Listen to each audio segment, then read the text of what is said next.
श्रील प्रभुपाद की जय। समवेत गौर भक्त वृंद की जय। जय राधा माधव जय कुंज बिहारी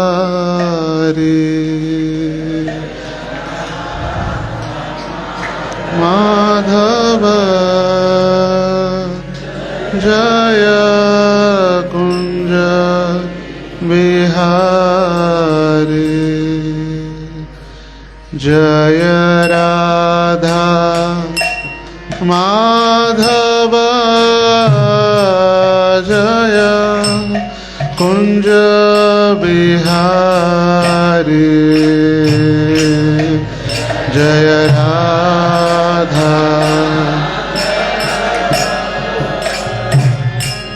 जय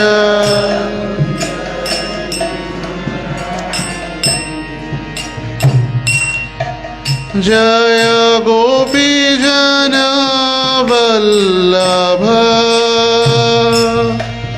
जय गिरिवरधारी।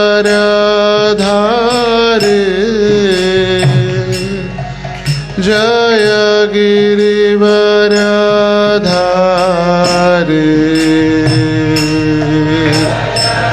गोपी जन वल्लभ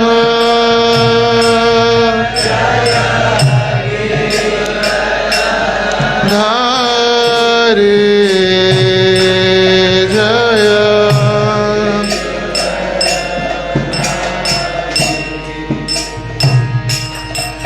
जय गोपी जन वल्लभ जय गिरिवरधारी।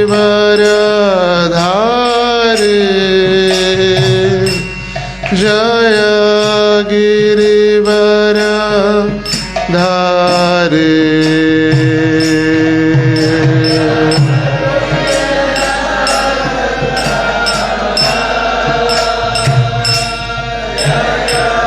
गिरिवर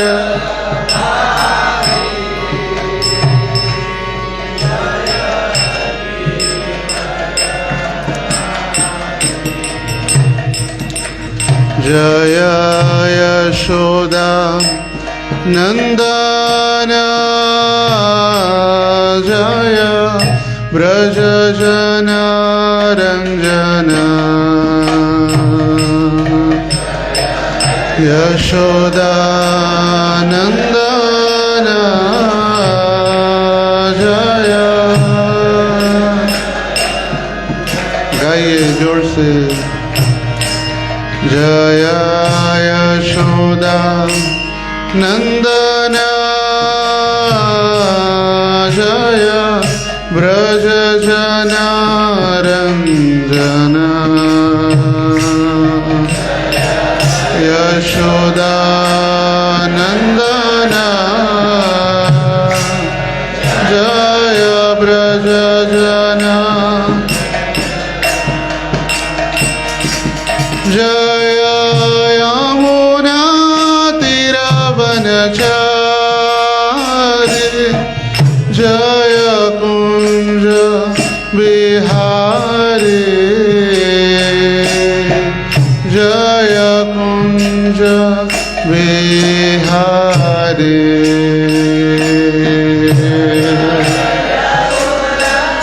गाइए जोर से। जय कुंज बिहारी। जय कुंज जय यमुना तीरवनचारि जय कुंज बिहारी। जय कुंज बिहारी।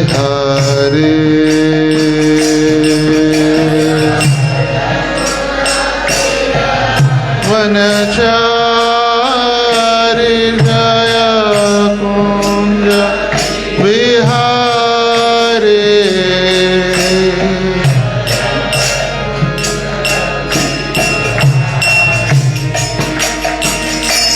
जय राधा माधव जय कुंज बिहारी जय राधा माधव जय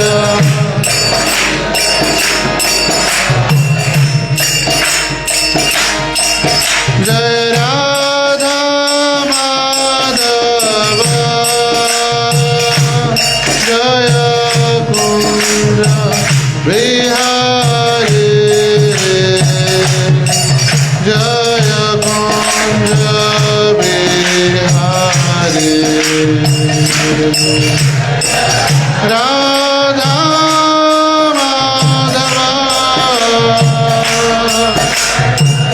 कुंज बिहारी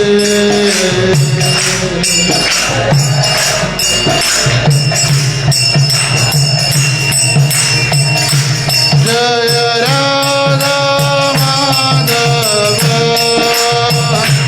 जय कुंज बिहारी जय कुंज बिहारी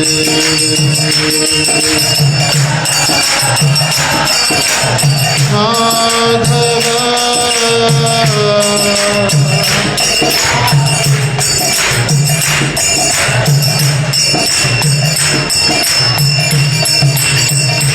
जय गोपी जन वल्लभ जय गिरिवरधारी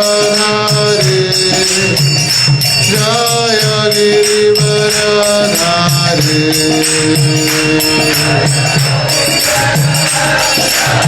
वल्लभ जय गिरिवरधारी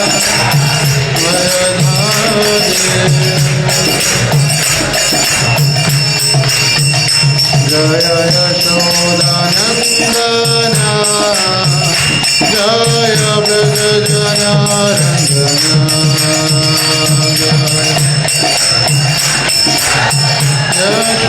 यशोदानन्दना जय यमुनातीरवनचारी जय कुंज बिहारी जय कुंज बिहारी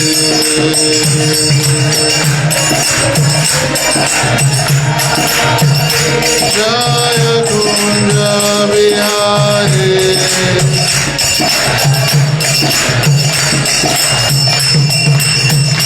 जय राधा दामोदर राधा दामोदर राधा दामोदर श्री राधे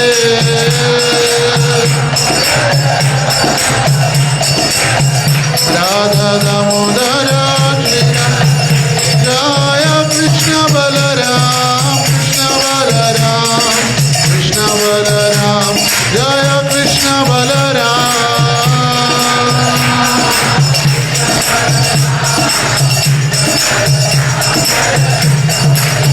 जय वृंदावन धाम वृंदावन धाम वृंदावन धाम जय वृंदावन धाम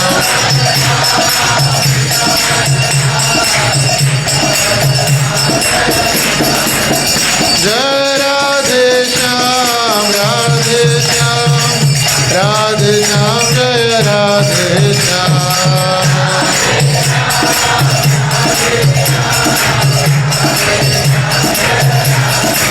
प्रभु जय प्रभु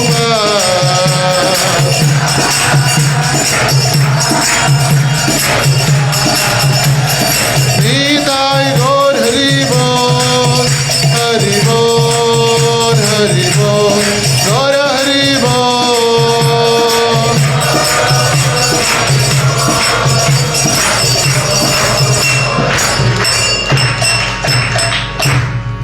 हरिनाम संकीर्तन की जय। श्री श्री राधा दामोदर की जय।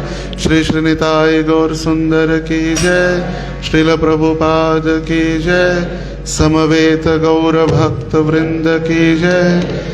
निताय गौर प्रेमानंदे।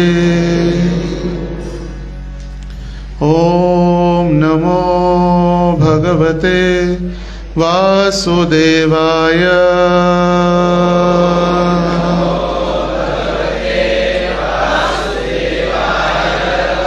ओम नमो भगवते वासुदेवाय।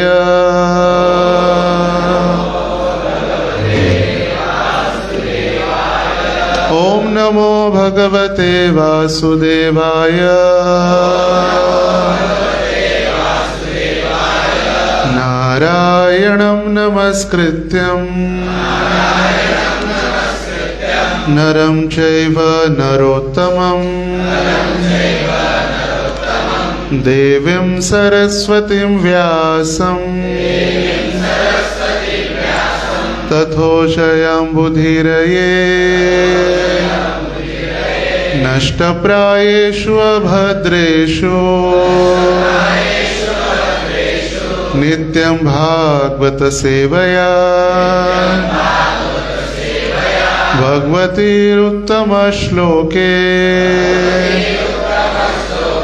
भक्तिर्भवति नैष्ठिकीम्। कृष्णाय वासुदेवाय देवकी नंदनाय च नंदगोपः कुमाराय गोविंदाय नमो नमः। हरे कृष्ण। सभी भक्तों का स्वागत है आज के इस रविवारीय श्रीमद् भागवत कक्षा में, जिसके अंतर्गत हम रविवार का सत्संग कार्यक्रम भी इसी के अंतर्गत और इसी समय श्रीमद् भागवत कथा के श्रवण से हर रविवार को करते हैं। आज हम चर्चा करेंगे ग्रंथराज श्रीमद् भागवतम स्कंद पहला, अध्याय है 8। अध्याय का शीर्षक है महारानी कुंती द्वारा प्रार्थना तथा परीक्षित की रक्षा, और श्लोक संख्या है 33। कृपया मेरे पीछे दोहराइए। अपरे वसुदेवस्य देवक्यां याचितोऽभ्यगात् अजस्त्वमस्य क्षेमाय वधाय च सुरद्विषाम्। अपरे वसुदेवस्य देवक्यां याचितोऽभ्यगात् अजस्त्वमस्य क्षेमाय वधाय च सुरद्विषाम्। अपरे वसुदेवस्य देवक्यां याचितोऽभ्यगात् अजस्त्वमस्य क्षेमाय वधाय च सुरद्विषाम्। कृपया दोहराइए।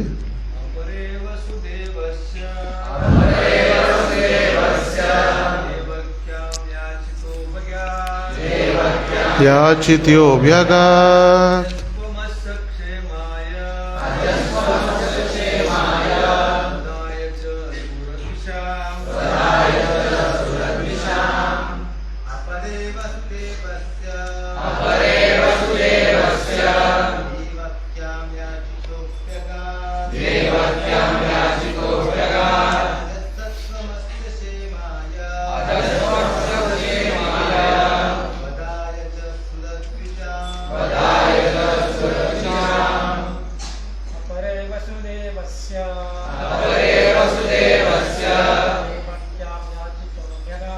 देवक्यां याचितोऽभ्यगात्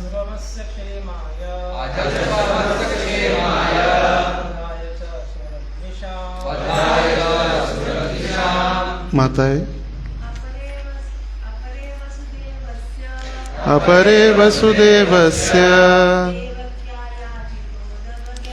देवक्या याचित्योऽभ्यगात्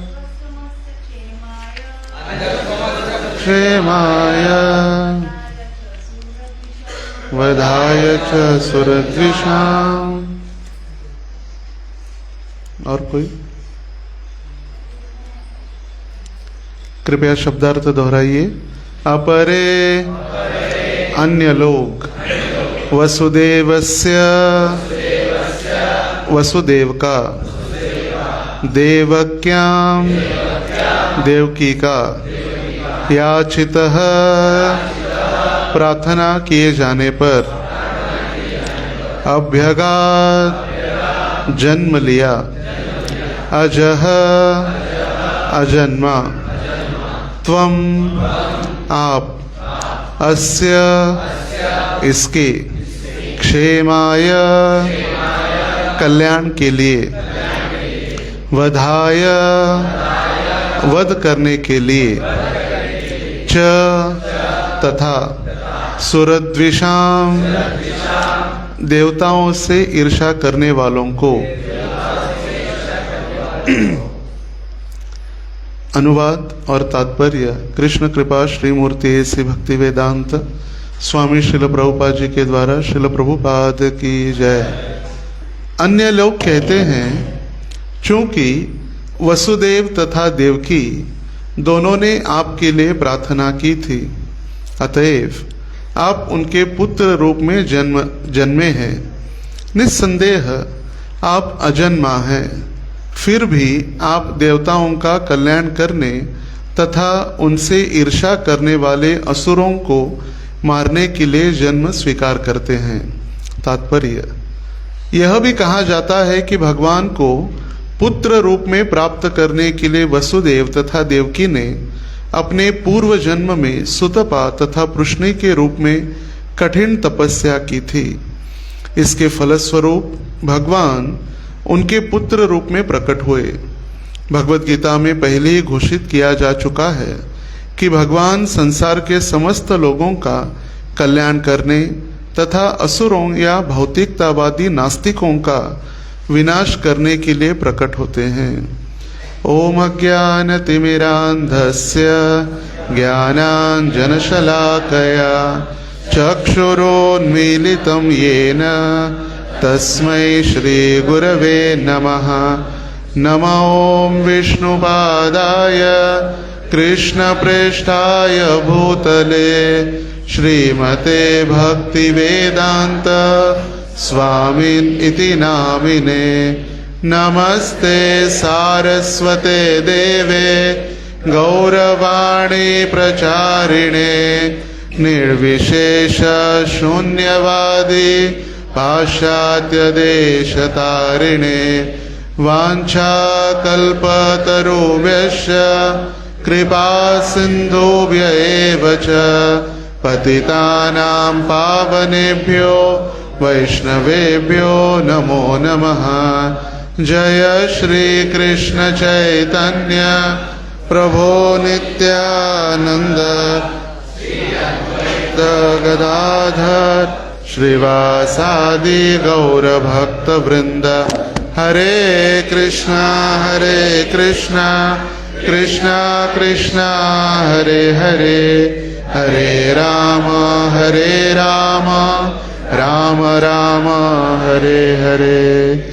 हरे कृष्ण।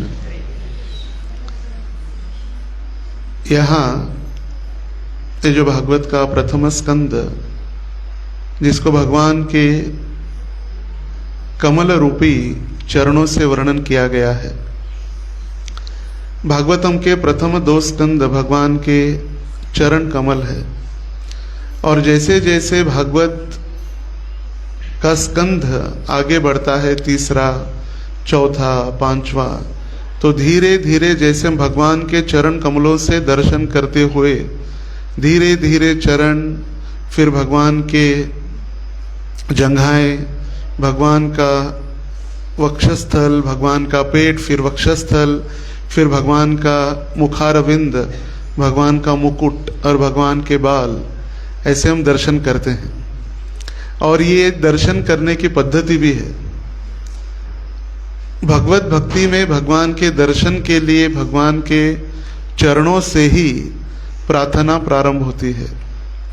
हमारा शाश्वत स्वरूप भगवान के चरणों में है, ना कि भगवान के चेहरे पर।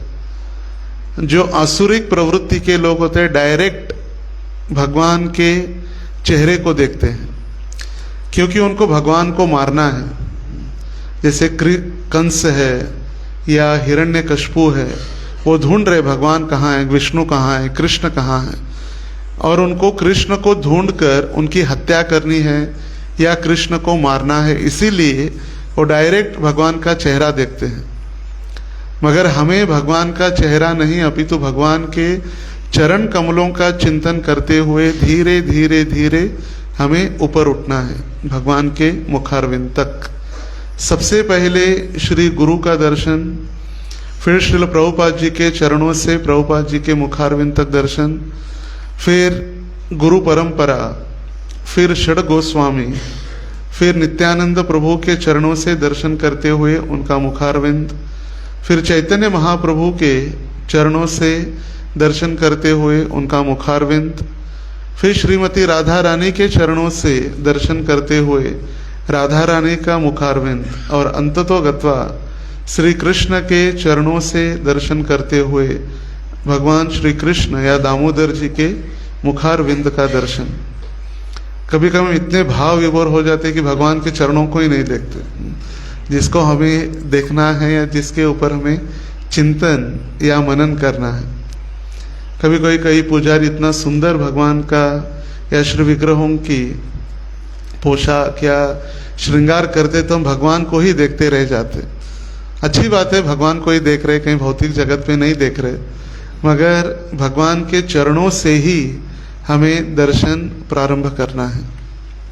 और यहाँ भागवतम के प्रथम और द्वितीय स्कंद जो भगवान के चरण, और फिर आगे चलकर छठा स्कंद भगवान का पेट है, फिर आठवां और नौवां भगवान का वक्षस्थल, और दशम स्कंद भगवान का मुखारविंद, भगवान का चेहरा, 11वां स्कंद भगवान का जो कपाल कहते हैं कपाल, और 12वां स्कंद भगवान के बाल।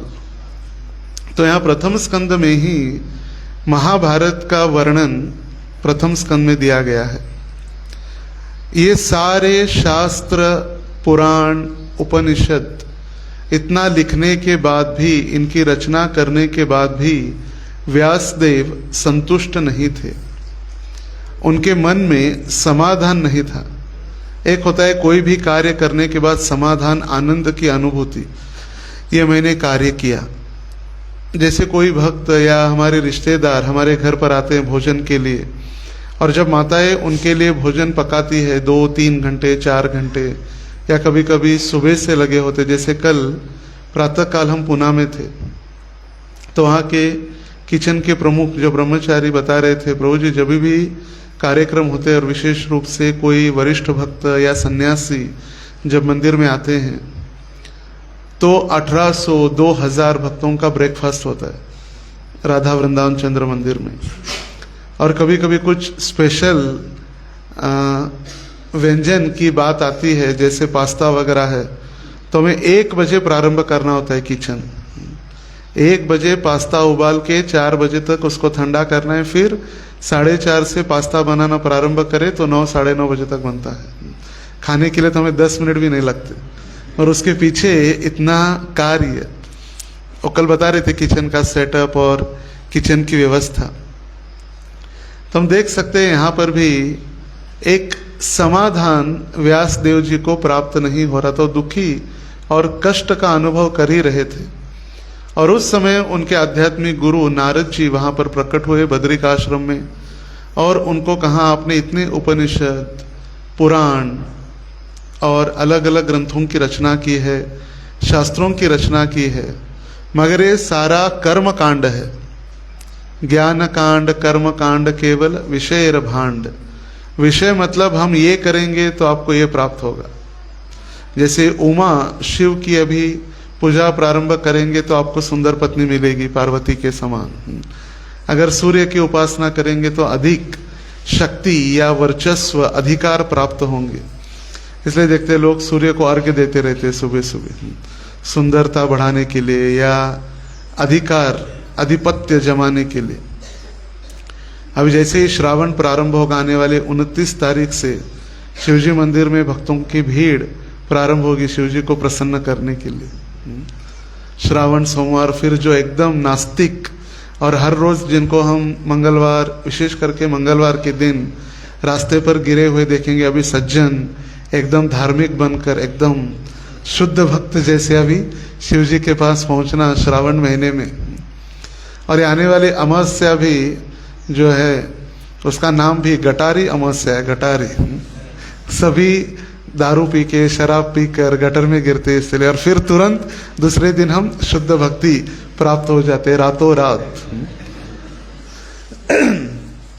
तो यहाँ व्यास देव जी को कोई संतुष्टि नहीं प्राप्त होने के कारण नारद जी ने उनको कहा, आपने इतने सारे कार्य या रचना उपनिषद किए मगर भगवान की लीलाओं का गुणानुवर्णन आपने कहीं किया नहीं है, और इसीलिए आपके मानसिक संतुष्टि या समाधान की अनुभूति आपको नहीं हो रही है। और तब उन्होंने सारे शास्त्रों का सार निचोड़कर जो हमें दिया है वो है ग्रंथराज भागवतम, जो सारे उपनिषद सारे शास्त्रों का एक निचोड़ सार या उपनिषद या उसका जो पूरा एक सिद्धांत छोटे स्वरूप में हमें दिया है, ये भागवतम। और इस भागवतम में शुरुआत में ही महाभारत का वर्णन है। श्रील प्रभुपाद जी ने अब देखिए महाभारत रामायण के ऊपर ज़्यादा टीका और टिप्पणी नहीं की है, क्योंकि वह समझने के लिए इतना कठिन है, और प्राय महाभारत समझते समझते ही हम भक्ति के शुद्ध भक्ति के मार्ग से पथभ्रष्ट होने की संभावना भी होती है। और जितना हमें आवश्यक है भागवतम का हिस्सा, उतना व्यास देव जी ने भागवतम के प्रथम स्कंद में दिया है। और इस अध्याय में विशेष रूप से कुंती महारानी की प्रार्थना और परीक्षित का रक्षण अध्याय का नाम ही है। कुंती महारानी राजा शूरसेन की पुत्री, जिन्होंने कुंती भोज राजा को दत्तक दिया था, क्योंकि कुंती भोज राजा को संतान नहीं थी इसीलिए। और पृथा जो कुंती महारानी का नाम था, वो कुंती भोज राजा के पास रहने के कारण पृथा बन गई कुंती। कुंती का ओरिजिनल नाम है पृथा। जैसे पार्थ, भगवान कहते भगवत गीता में, हे पार्थ, पार्थ मतलब पृथा के पुत्र पार्थ। तो ये कुंती महारानी भगवान को याद दिला रही। हमें भी देखना चाहिए कि कुंती महारानी जो प्रार्थना कर रही है, या भागवत में जो महाभारत या अलग अलग वर्णन है कथाओं का, ये सारी कथाएं कोई दंत कथा या काल्पनिक या फेरी टेल्स जिसको कहते हैं नहीं है। एक ऐसी कथा बताने के लिए, चलो जैसे बच्चे रात में सोते नहीं तो उनको बताया जाता है एक था राजा एक थी रानी, उनकी अधूरी कहानी। मगर ये कोई कथा या काल्पनिक कथा, कादंबरी, दंत कथा ये नहीं है। इसका सबसे पहले हमें विश्वास करना चाहिए जो भी हम भक्त बनने का प्रयास कर रहे। यदि हमें शास्त्रों में विश्वास नहीं है, इसका मतलब हमें भगवान में विश्वास नहीं है। हम कभी सिलेक्ट नहीं कर सकते ये हमारे लिए अच्छा है तो इसको हम विश्वास करते, ये अच्छा नहीं है तो ये विश्वास नहीं है। जैसे कई सारे तथाकथित धार्मिक लोग हैं, वो कहते हैं कि भगवान हो सकते मगर नर्क वगैरह कुछ नहीं है, तो सारी दंत कथा है। किसने देखा है? नर्क वगैरह कोई नहीं है। जैसा जीना है जैसा जियो, यावम जीवेत सुखम जीवेत ऋणम कृत्वा घृतम पिबेत भस्मी भूतस्य देहस्य कुतः पुनरागमनो भवेत। एक बार ये शरीर जलने के बाद किसने पुनर्जन्म कौन क्या देखा है? जीना है कैसे जीना है? घी पीकर जियो। यावम जीवेत सुखम जीवेत ऋणम कृत्वा। यदि आपके पास धनराशि नहीं तो ऋण निकालो, कर्जा कर्जा ले लो फिर भी क्या करो, घी पीकर जियो। और एक बार मरने के बाद किसने कौन देखा। मगर ये भी फिर अंधश्रद्धा है। आधा हम एक्सेप्ट कर रहे भगवान है, आधा हम एक्सेप्ट नहीं कर रहे। मगर भगवान ने ही, जैसे कभी कभी भक्तों के जीवन में भी भ्रांत धारणा होती है। हम भगवान कृष्ण को मानते हैं, प्रभुपाद जी को मानते हैं, मगर देवी देवताओं को थोड़ा बहुत मानते हैं, उनको आदर देते, मगर भूत पिशाच को नहीं मानते, पितरों को नहीं मानते। सारी कल्पना है, अंधश्रद्धा है। मगर हम इतने शुद्ध भक्त नहीं हैं कि हम देवी देवताओं के परे या पितरों के परे या देवताओं के परे जाकर हम शुद्ध भक्ति प्राप्त किए हैं। हम अभी इतने शुद्ध नहीं है कि देवी देवताओं के स्तर के ऊपर हम आगे बढ़े हैं। कभी कोई गलती से किसी देवताओं को नमस्कार करता है तो कई भक्त कहते हैं ये तो माया में है, हमें सिर्फ कृष्ण की पूजा करनी चाहिए। ये नीति नियम कोई मायने नहीं रखते। मगर जिस संसार में हम हैं, यहाँ पर जो मंत्रिमंडल है उनके अगर नियम पालन नहीं करेंगे तो हमें कारागृह में डाल दिया जाएगा। और उसी प्रकार जो भगवान ने सृष्टि बनाई है उसको संभालने के लिए भगवान के द्वारा प्रदत्त मंत्रिमंडल है, जिनको देवी देवता कहा गया है। और स्वयं भगवान इसका वर्णन भगवत गीता में स्वयं किए हैं। यान्ति देव व्रता देवान पितृ यान्ति पितृव्रता भूतानि यान्ति भूते जायादि मध्या जिनोपिमाम। जो देवी देवताओं की उपासना करते हैं वो देवी देवताओं के पास जाते हैं। जो भूत पिशाच की पूजा करते हैं, भगवान कह रहे, अगर नहीं होते तो भगवान कहते ही नहीं। हम जो कहेंगे सच कहेंगे। भगवत गीता के ऊपर हाथ रखकर भले ही झूठ कह रहे मगर कहते तो है, हम जो कहेंगे सच कहेंगे, सच के सिवा कुछ नहीं कहेंगे। और जिस भगवत गीता के ऊपर हम हाथ रखकर कह रहे वो स्वयं भगवत गीता त्रिवार सत्यम, जो सत्य वाक्य सत्यवाणी भगवान कह रहे कि जो पितरों की पूजा करते हो पितर लोक में जाएंगे और जो भूत पिशाच की पूजा करते हो भूत पिशाच के लोकों में चले जाएंगे।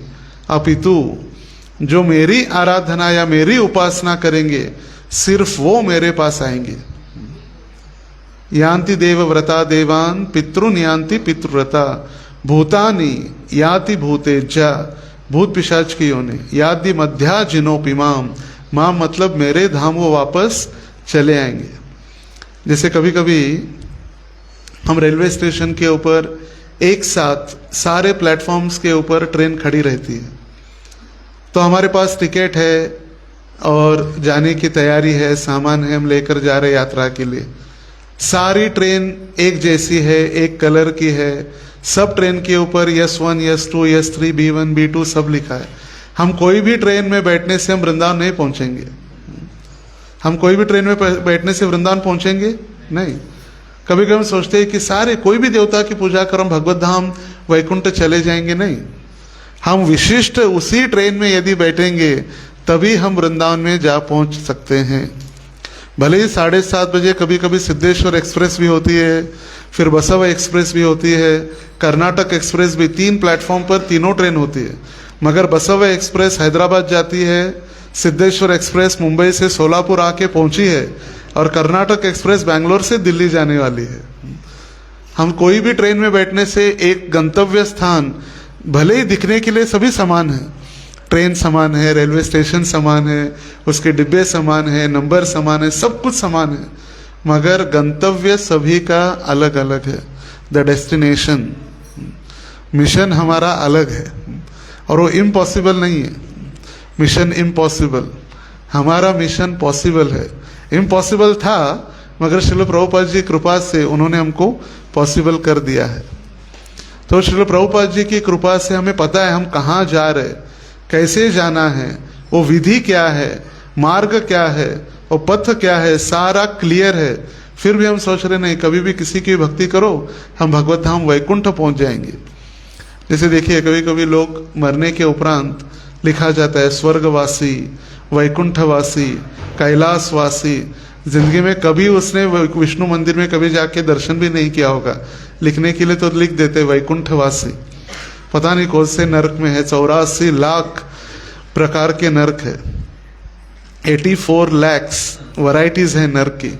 रौरव, महारौरव, कुंभी पाक, सारे वर्णन सुखदेव गोस्वामी ने किए हैं, मगर परीक्षित महाराज जी के पास समय नहीं था, सिर्फ 7 दिन की अवधि थी और प्राय तीसरा दिन प्रारंभ हो चुका था जब 5वां स्कंध चल रहा था। और इसीलिए प्रमुख 28 प्रकार के नरकों का वर्णन भागवत के 5म स्कंद के 26वें अध्याय में किया है सुखदेव गोस्वामी ने।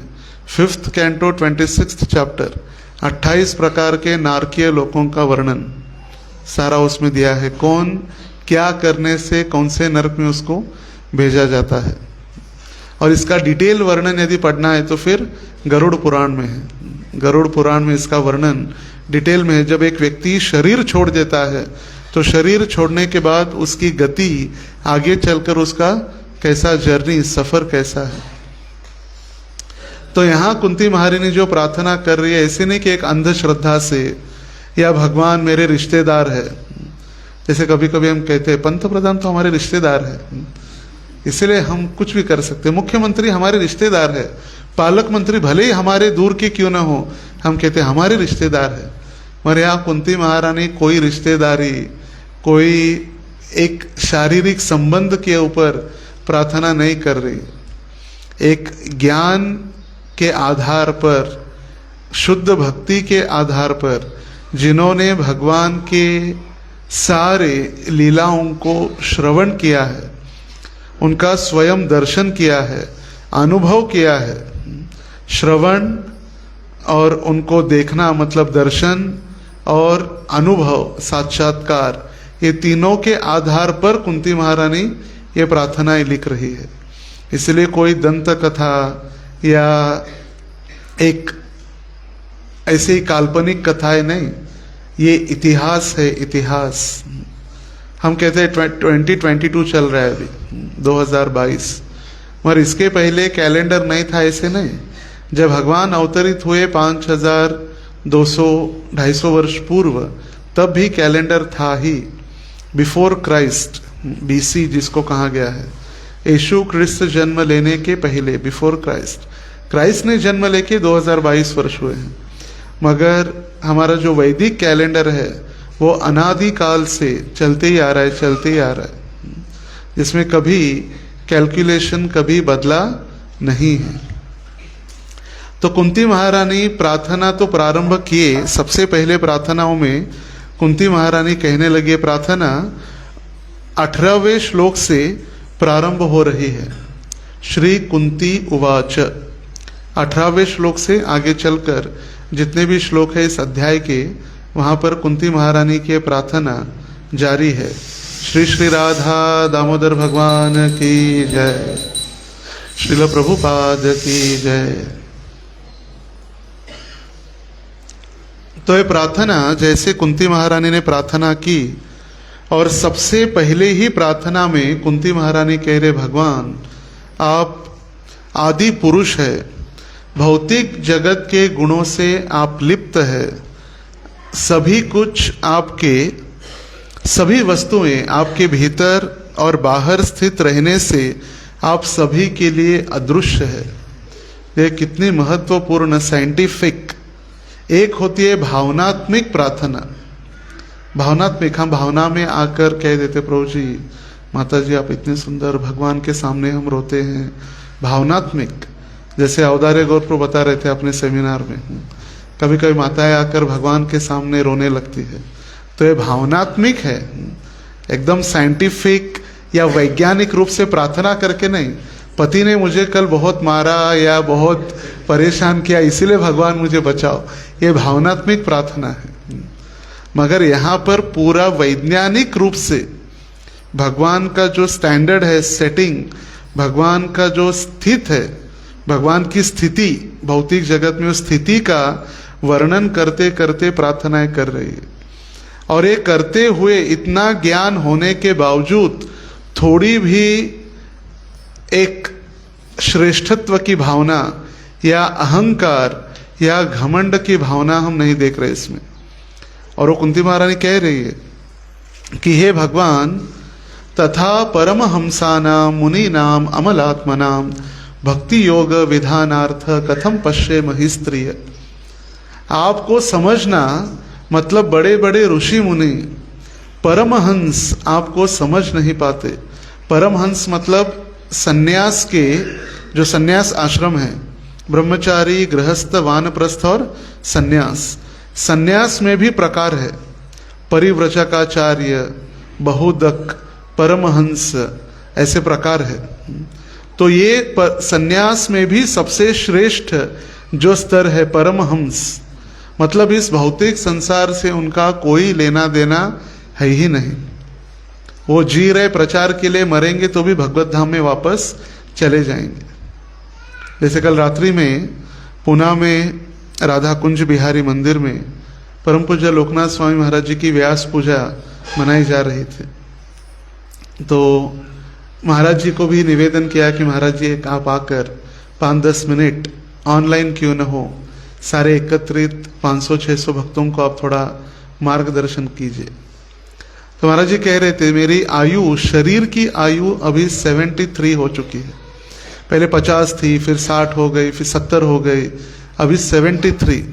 और आने वाले समय में पता नहीं कितनी दिन रहेगी ये शरीर, ये आयु टिके रहेगी। एक न एक दिन नष्ट होने वाला है। ये बुढ़ापा जो प्रारंभ हुआ है वो बुढ़ापा समाप्त होने वाला ही है, मगर ये शरीर बूढ़ा हो रहा है, आत्मा बूढ़ा नहीं हो रहा है, शरीर बूढ़ा हो रहा है, शरीर नष्ट होने वाला है। 73 ईयर्स ओल्ड मैं बन गया हूँ। मगर 50 वर्ष पहले जब श्रील प्रभुपाद जी ने मुझे आध्यात्मिक दीक्षा दी या मुझे हरिनाम दिया, भगवत सेवा में मुझे नियुक्त किया, उस दिन से मैं 50 वर्ष नव यौवन होते जा रहा हूँ। 50 वर्षों से मैं नव यौवन, और बढ़ते धीरे धीरे बढ़ते जा रहा है। नव यौवनम च, जैसे भगवान 15.5 या मैक्स 16 साल के ऊपर, 15.5 ही है, उसके ऊपर भगवान की आयु बढ़ती नहीं है। और श्रीमती राधा रानी 14.5, उनकी आयु कभी बढ़ती नहीं, उतने ही नव यौवनम च वो दिखते रहते। वैसे 50 वर्ष की आयु में, वो 50 वर्ष के कालावधि में मैं यौवन का अनुभव कर रहा हूँ, अधिक से अधिक भगवान के प्रति प्रेम, नाम के प्रति प्रेम, भगवान के नाम के प्रति आसक्ति। तो ये है साक्षात्कार। और ये अनुभव कुंती महारानी बता रही है कि बड़े बड़े परमहंस, बड़े बड़े ऋषि मुनि आपको नहीं जान सकते। कथम पश्येम हि स्त्रिय, और मैं तो एक सर्वसाधारण स्त्री हूं, मैं क्या आपको जान सकती हूँ। देखिए नम्रता, हमें थोड़ा बहुत एक ग्रंथों का अध्ययन कर लेते हैं या थोड़े बहुत भगवत गीता के श्लोक कंठस्थ हो जाते तो हमको लगता है कि हम भगवान ही बन गए भगवत गीता के श्लोक कहते कहते। मगर यहाँ पर पूरा साइंटिफिक, वैज्ञानिक तरीके से सिद्धांत को प्रस्थापित कर रहे कुंती महारानी, फिर भी कह रहे मैं क्या आपको जान सकती हूँ। और फिर ये इसी श्रृंखला में कुंती महारानी अलग अलग कारण बता रही कि भगवान क्यों अवतरित होते हैं और लोग क्या कारण बताते हैं भगवान के अवतरित होने के। वैसे तो आप अजन्मा हैं, आप कभी भी जन्म नहीं लेते, भगवान कभी जन्म नहीं लेते, वो अजन्मा है। फिर भी भक्तों के साथ आदान प्रदान करने के लिए वो जन्म लेते हैं, और वो कारण कुंती महारानी अभी बतला रही है।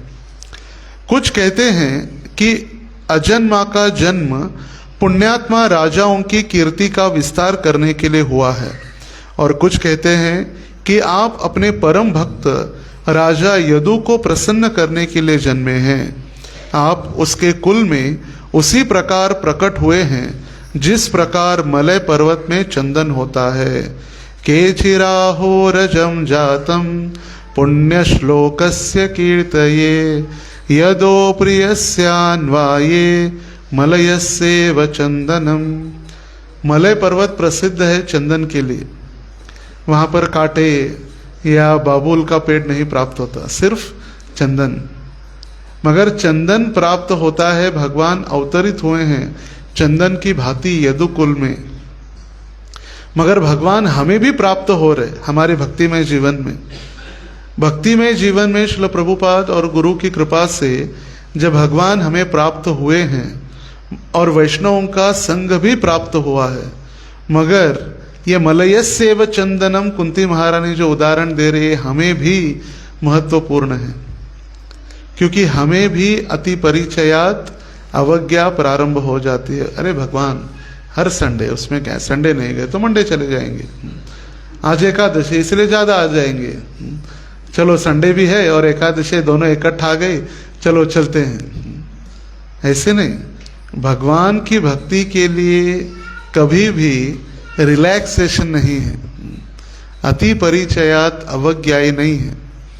जैसे शबर जाति की महिला जो जंगल में आदिवासी या लकड़ी तोड़कर अपना उदर निर्वाह करते हैं, वो मलयस्य एव चंदनम कहा गया है एक उदाहरण के तौर पर, जहां पर शबर जाति की महिलाएं चंदन के पेड़ों को काट कर उसका उपयोग किसके लिए करते?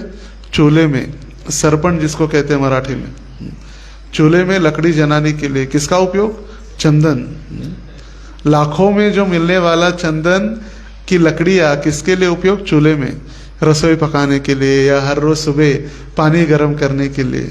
जैसे हम नगर संकीर्तन जाते हैं तो लोग 7-8 बजे पानी गर्म करने की तैयारियां चलती रहती है। जो प्लास्टिक है, कागज है, लकड़ियां है, सूखे पेड़ है, पत्ते हैं, उसको जलाकर पानी गर्म करना। तो यहाँ पर अगर कोई देखेगा कि चंदन की लकड़ी पानी गर्म करने के लिए किया जा रहा है तो कहेंगे कितनी मूर्ख स्त्री है, कितनी मूर्ख औरत है कि चंदन का उपयोग किसके लिए? पानी गर्म करने के लिए। जो चंदन दिखने भी नहीं मिलता आजकल ओरिजिनल।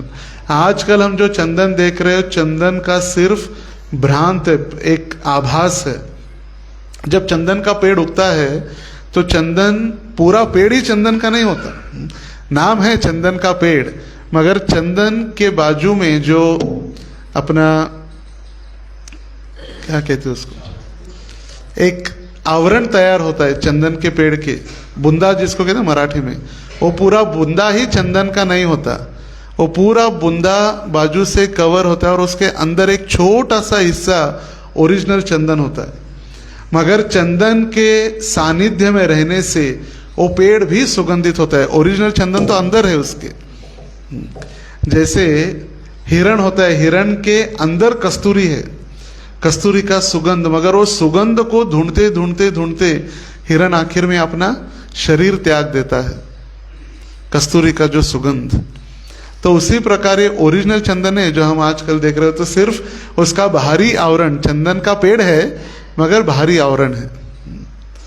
तो यहाँ पर यदि हम भी भगवान के भक्ति में या वैष्णव के सानिध्य में आराम से लग्जूरियस लाइफ जीना प्रारंभ करेंगे तो समय कभी समाप्त होगा हमारे बस में नहीं है। कभी भी बुलावा आ सकता है, कभी भी। चलो बुलावा आया है, बाबा का नहीं, ऊपर से।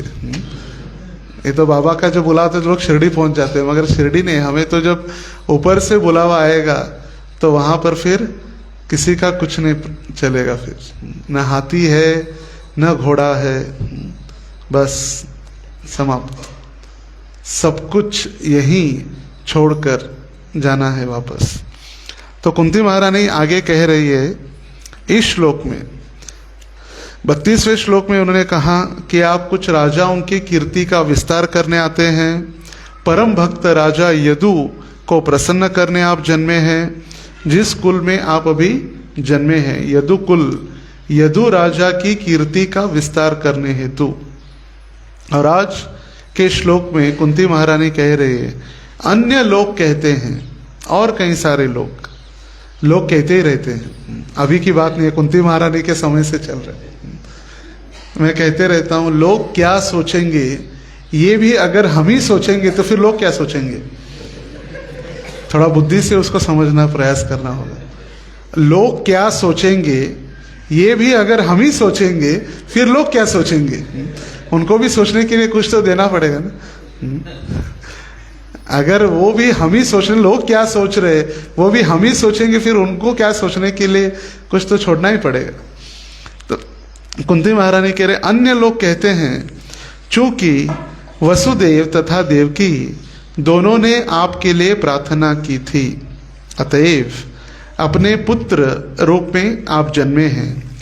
निस्संदेह आप अजन्मा है, फिर भी देवताओं का कल्याण करने तथा उनसे ईर्ष्या करने वाले असुरों को मारने के लिए आप जन्म स्वीकार करते हैं।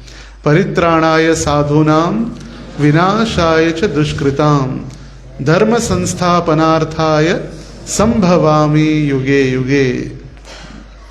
श्लोक तो गाने के लिए बहुत सुंदर है, हम सुनते भी हैं। पहले जब पुराने ज़माने, बहुत पुराना तो नहीं, 20-25 साल पहले जब मूवीज़ वगैरह होती थी शुरुआत में, तो ये श्लोक गाया जाता जोर से, परित्राणाय साधूनां, ऐसे एकदम गंभीर आवाज में। तो श्लोक सुन सुनकर लगता है कि यही भगवत गीता, एक ही श्लोक में भगवत गीता, और भगवत गीता में कुछ है ही नहीं, एक ही श्लोक में भगवत गीता है। तो ये कुंती महारानी जो वर्णन कर रही है, भगवान ने जो कहा, और लोग कह रहे कि देवकी और वसुदेव ने आपको पाने के लिए तीव्र प्रार्थना की थी, और सच है। देवकी और वसुदेव जो अभी कृष्ण को प्राप्त किए हैं कंस के कारागृह में, मथुरा में भगवान अवतरित हुए, और कारागृह का देखिए शुरुआत से ही कनेक्शन है। और आज इसलिए देखते हैं कि भक्त भी कारागृह में जाके बुक डिस्ट्रीब्यूशन और प्रचार करते हैं। फैमिली रिलेशन है कारागृह से जेल में। लोग कभी कभी पूछते हैं सभी छोड़ के जेल में क्यों जाते हैं प्रचार के लिए? कनेक्शन डायरेक्ट कृष्ण से ही है, क्योंकि अवतार ही हुआ है कहाँ? कारागृह में, जेल के अंदर। और भगवान ये स्थापित करना चाह रहे हैं कि हम भी भौतिक जगत के जेल में ही है। हम बाहर नहीं, हमको लग रहा है हम बाहर है, मगर ये न दिखने वाला जेल है, न दिखने वाला जेल। जैसे जेल में भी यदि कोई गरीब या कोई व्यक्ति जिसका कोई भौतिक संसार में कोई परिचय नहीं है या उसकी कोई आधिपत्य नहीं है, उसको दंड दिया जाता है। उसको फिर पत्थर फोड़ना और जो भी मिले खाने के लिए उसको लाइन में कैदी नंबर 121, 122 एक को बुला के फिर खाने दिया। मगर जो व्यक्ति बहुत बड़ा है, नामवंत है, वो भी कैदी है, तो उसके लिए फिर स्पेशल अरेंजमेंट्स, उसके लिए खाना पीना, उसके लिए रहने की व्यवस्था, एयर कंडीशन सारा होता है उसके लिए। मगर हमारा जो कारागृह है, भले ही दिखाई नहीं दे रही दीवारें, मगर हम भी कारागृह के अंदर ही है, जिसकी अधिष्ठाता दुर्गा देवी है। और इसीलिए इस भौतिक जगत को दुर्ग कहा गया।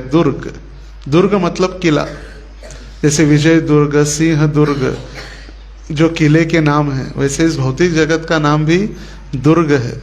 और इसकी अधिष्ठाता दुर्गा देवी, जिसके हाथ में त्रिशूल है, आदि भौतिक, आदि दैविक और आध्यात्मिक क्लेश दे रही है सदैव। दूसरे जीवों से आदि भौतिक, प्रभु जी सब कुछ मस्त चल रहा है एकदम, घर है, बच्चे भक्त बन गए, माता जी की भी दीक्षा हो गई है, सब हम अच्छे से भक्ति कर रहे, सब कुछ ठीक है। मगर सब कुछ ठीक है तो फिर भगवान ने जो कहा दुखालयम अशाश्वतम, और फिर कहाँ से सिद्ध होगा? सब कुछ बहुत अच्छा चल रहा है, बच्चे भी अभी हमारा सुन रहे, पहले नहीं सुनते थे, अभी सब कुछ सुन रहे, अच्छे से पढ़ाई कर रहे, माता भी सुन रहे, पिताजी भी सुन रहे, सब एकदम अच्छा चल रहे। तो भगवान ने तो कहा है दुखालयम अशाश्वतम अनित्यम। फिर कहा जाता है प्रभु जी मगर, हाँ ये मगर इंपॉर्टेंट है, सब कुछ ठीक चल रहा है, मगर रात में, शाम में यदि 6-6:30 बजे दरवाजे और खिड़की बंद नहीं किया जाए तो फिर मच्छरों की फीस्ट होना प्रारंभ हो जाती है। फिर वो छोटा सा मच्छर क्यों ना हो या बड़े बड़े जीव क्यों ना हो, कष्ट तो मिल ही रहे। इसको ही कहा गया आदि भौतिक, दूसरे जीवों से प्राप्त होने वाले कष्ट। आदि दैविक, जो देवताओं द्वारा दैविक कष्ट, जैसे कभी कभी ऐसी बारिश होती है ऐसा लगता है कि हम बह कर जाने वाले हैं, फिर 2 दिन बाद ऐसा धूप निकलता है कि ऐसे लगता है कि अभी मई की ग्रीष्म ऋतु चल रही है, एकदम मई महीना चल रहा है। फिर ऐसा तूफान आ जाता है कि लगता है कि हम बचेंगे ही नहीं। फिर अतिवृष्टि, अनावृष्टि, भूकंप, ये जो सारा है ये सारा दैविक प्रकोप है।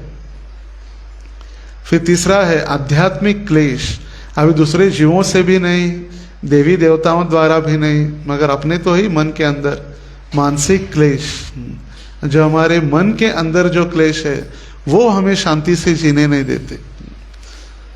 अरे बाप रे 9 बज गया, अभी पता नहीं कब समाप्त होगा प्रवचन, प्रसाद लेके जाना भी है, संडे भी है, आज उसको मिलने का 10 बजे समय दिया है, मंडी भी जाना है, तैयारी भी करनी है। ये सारा जो चिंतन वो हमें कहाँ शांति से जीने के लिए दे रहा है।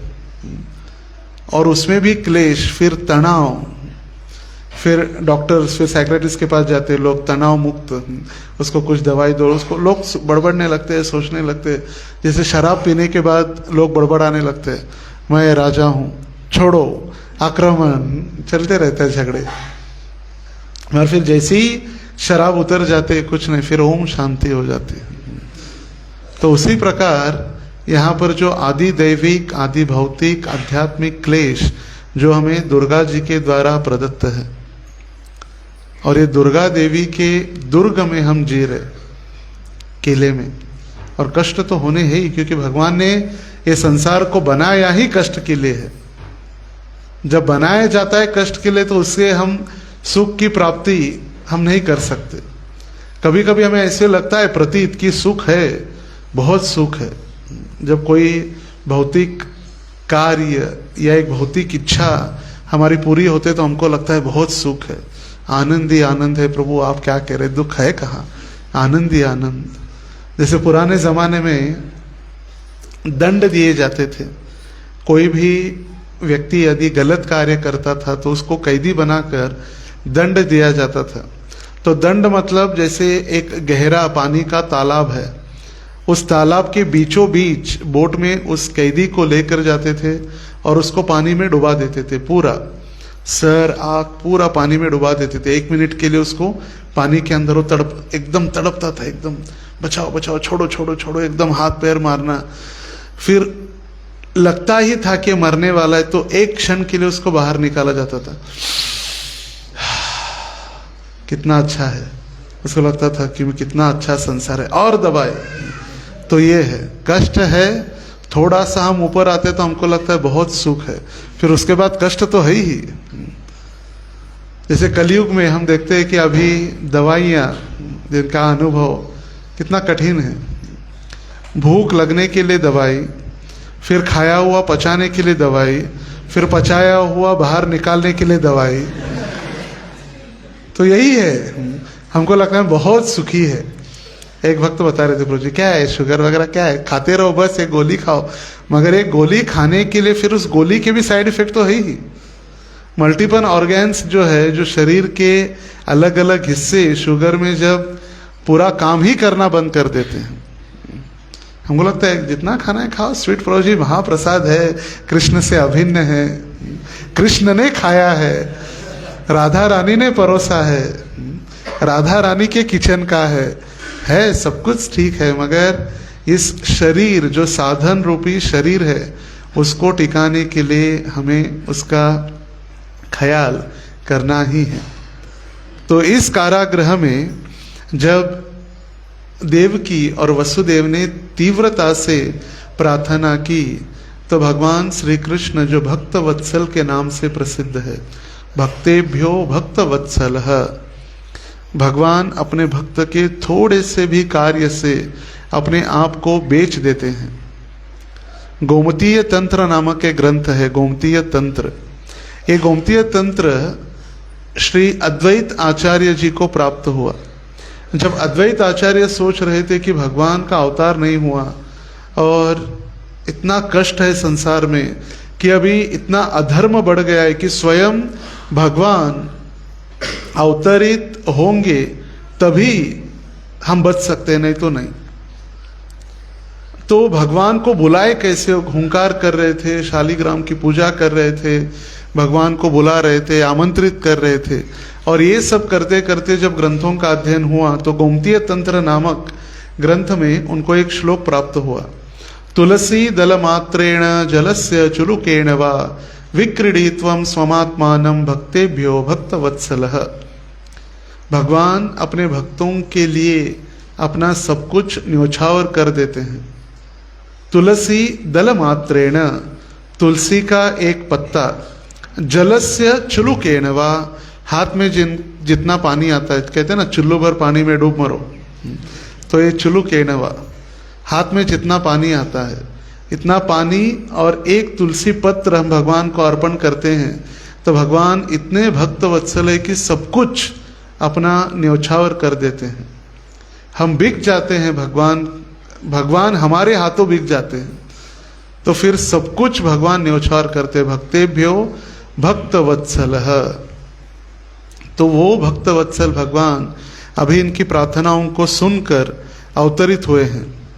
जैसे पहले अत्रि मुनि और अनुसुया ने भी तपस्या की थी, ब्रह्मा विष्णु और महेश जी की, मगर उन्होंने कहा कि भगवान आप जैसा पुत्र चाहिए। उन्होंने ये नहीं कहा कि आपकी ही पुत्र बनना है। जैसे प्रभुपाद जी को मंदिर में जब प्रभुपाद जी ने देखा दर्शन, तो प्रभुपाद जी ने पूछा हु आर दे, ये विग्रह क्या है? तो एक भक्त ने कहा ये भगवान के समान है। ये विग्रह मतलब क्या है? भगवान के समान है। प्रभुपाद जी बोले wrong, no, he is Krishna, और भगवान के समान नहीं, वही कृष्ण है। ये अंतर है। हमें लगता है कि भगवान के समान है, भगवान कहीं गोलोक धाम में होंगे, वैकुंठ में होंगे, ये भगवान के समान है। ये भगवान नहीं, ये भगवान के समान है। मगर प्रभुपाद जी कहे ये भगवान के समान नहीं, यही भगवान है। तो अनुसुया और अत्रि जी ने जब प्रार्थना की, भगवान ब्रह्मा विष्णु और महेश अवतरित हुए, तो उन्हें कहा आप जैसा पुत्र चाहिए। इसलिए भगवान स्वयं अवतरित नहीं हुए, उनके समान, उनके शक्ति प्रदत्त शक्त्यावेश अवतार लिए। मगर यहाँ पर देवकी और वसुदेव ने प्रार्थना करने से भगवान स्वयं अवतरित हुए हैं। शंख चक्र गदा पद्म, गले में कौस्तुभ मणि, श्रीवत्स पीतांबर, दिखने में बहुत सुंदर, काले बादलों के समान घनश्याम, किरीट कुंडल वैदुर्य मणि से बने, जो मणि वैकुंठ में ही मिलते हैं, सुंदर कमर पट्टा, आभूषण, कंगन, ये सारे पहनकर अवतरित हुए हैं। कभी आपने सुना है ऐसे कोई अवतार लिया? किसी डॉक्टर के नर्सिंग होम में एक बच्चा अवतरित हुआ, पीतांबर, चतुर्भुज, शंख चक्र गदा पद्म, वैदुर्य मणि, कौस्तुभ मणि, मुकुट धारण करके। अगर कोई है तो फिर वो भगवान हो सकते हैं। यहाँ इस भौतिक संसार में यदि बच्चा शांति से भी जन्म लेता है, रोता नहीं गलती से, तो उसको मार मार के रुलाया जाता है, मार मार के उसको रुलाया जाता है। जब तक वो बच्चा रोता नहीं तब तक कुछ गलत है। सोचा जाता है कि ये क्या है, कुछ तो गड़बड़ है, बच्चा रो नहीं रहा है मतलब कुछ तो गड़बड़ है। और यहाँ पर ये भगवान श्री कृष्ण अवतरित हुए हैं।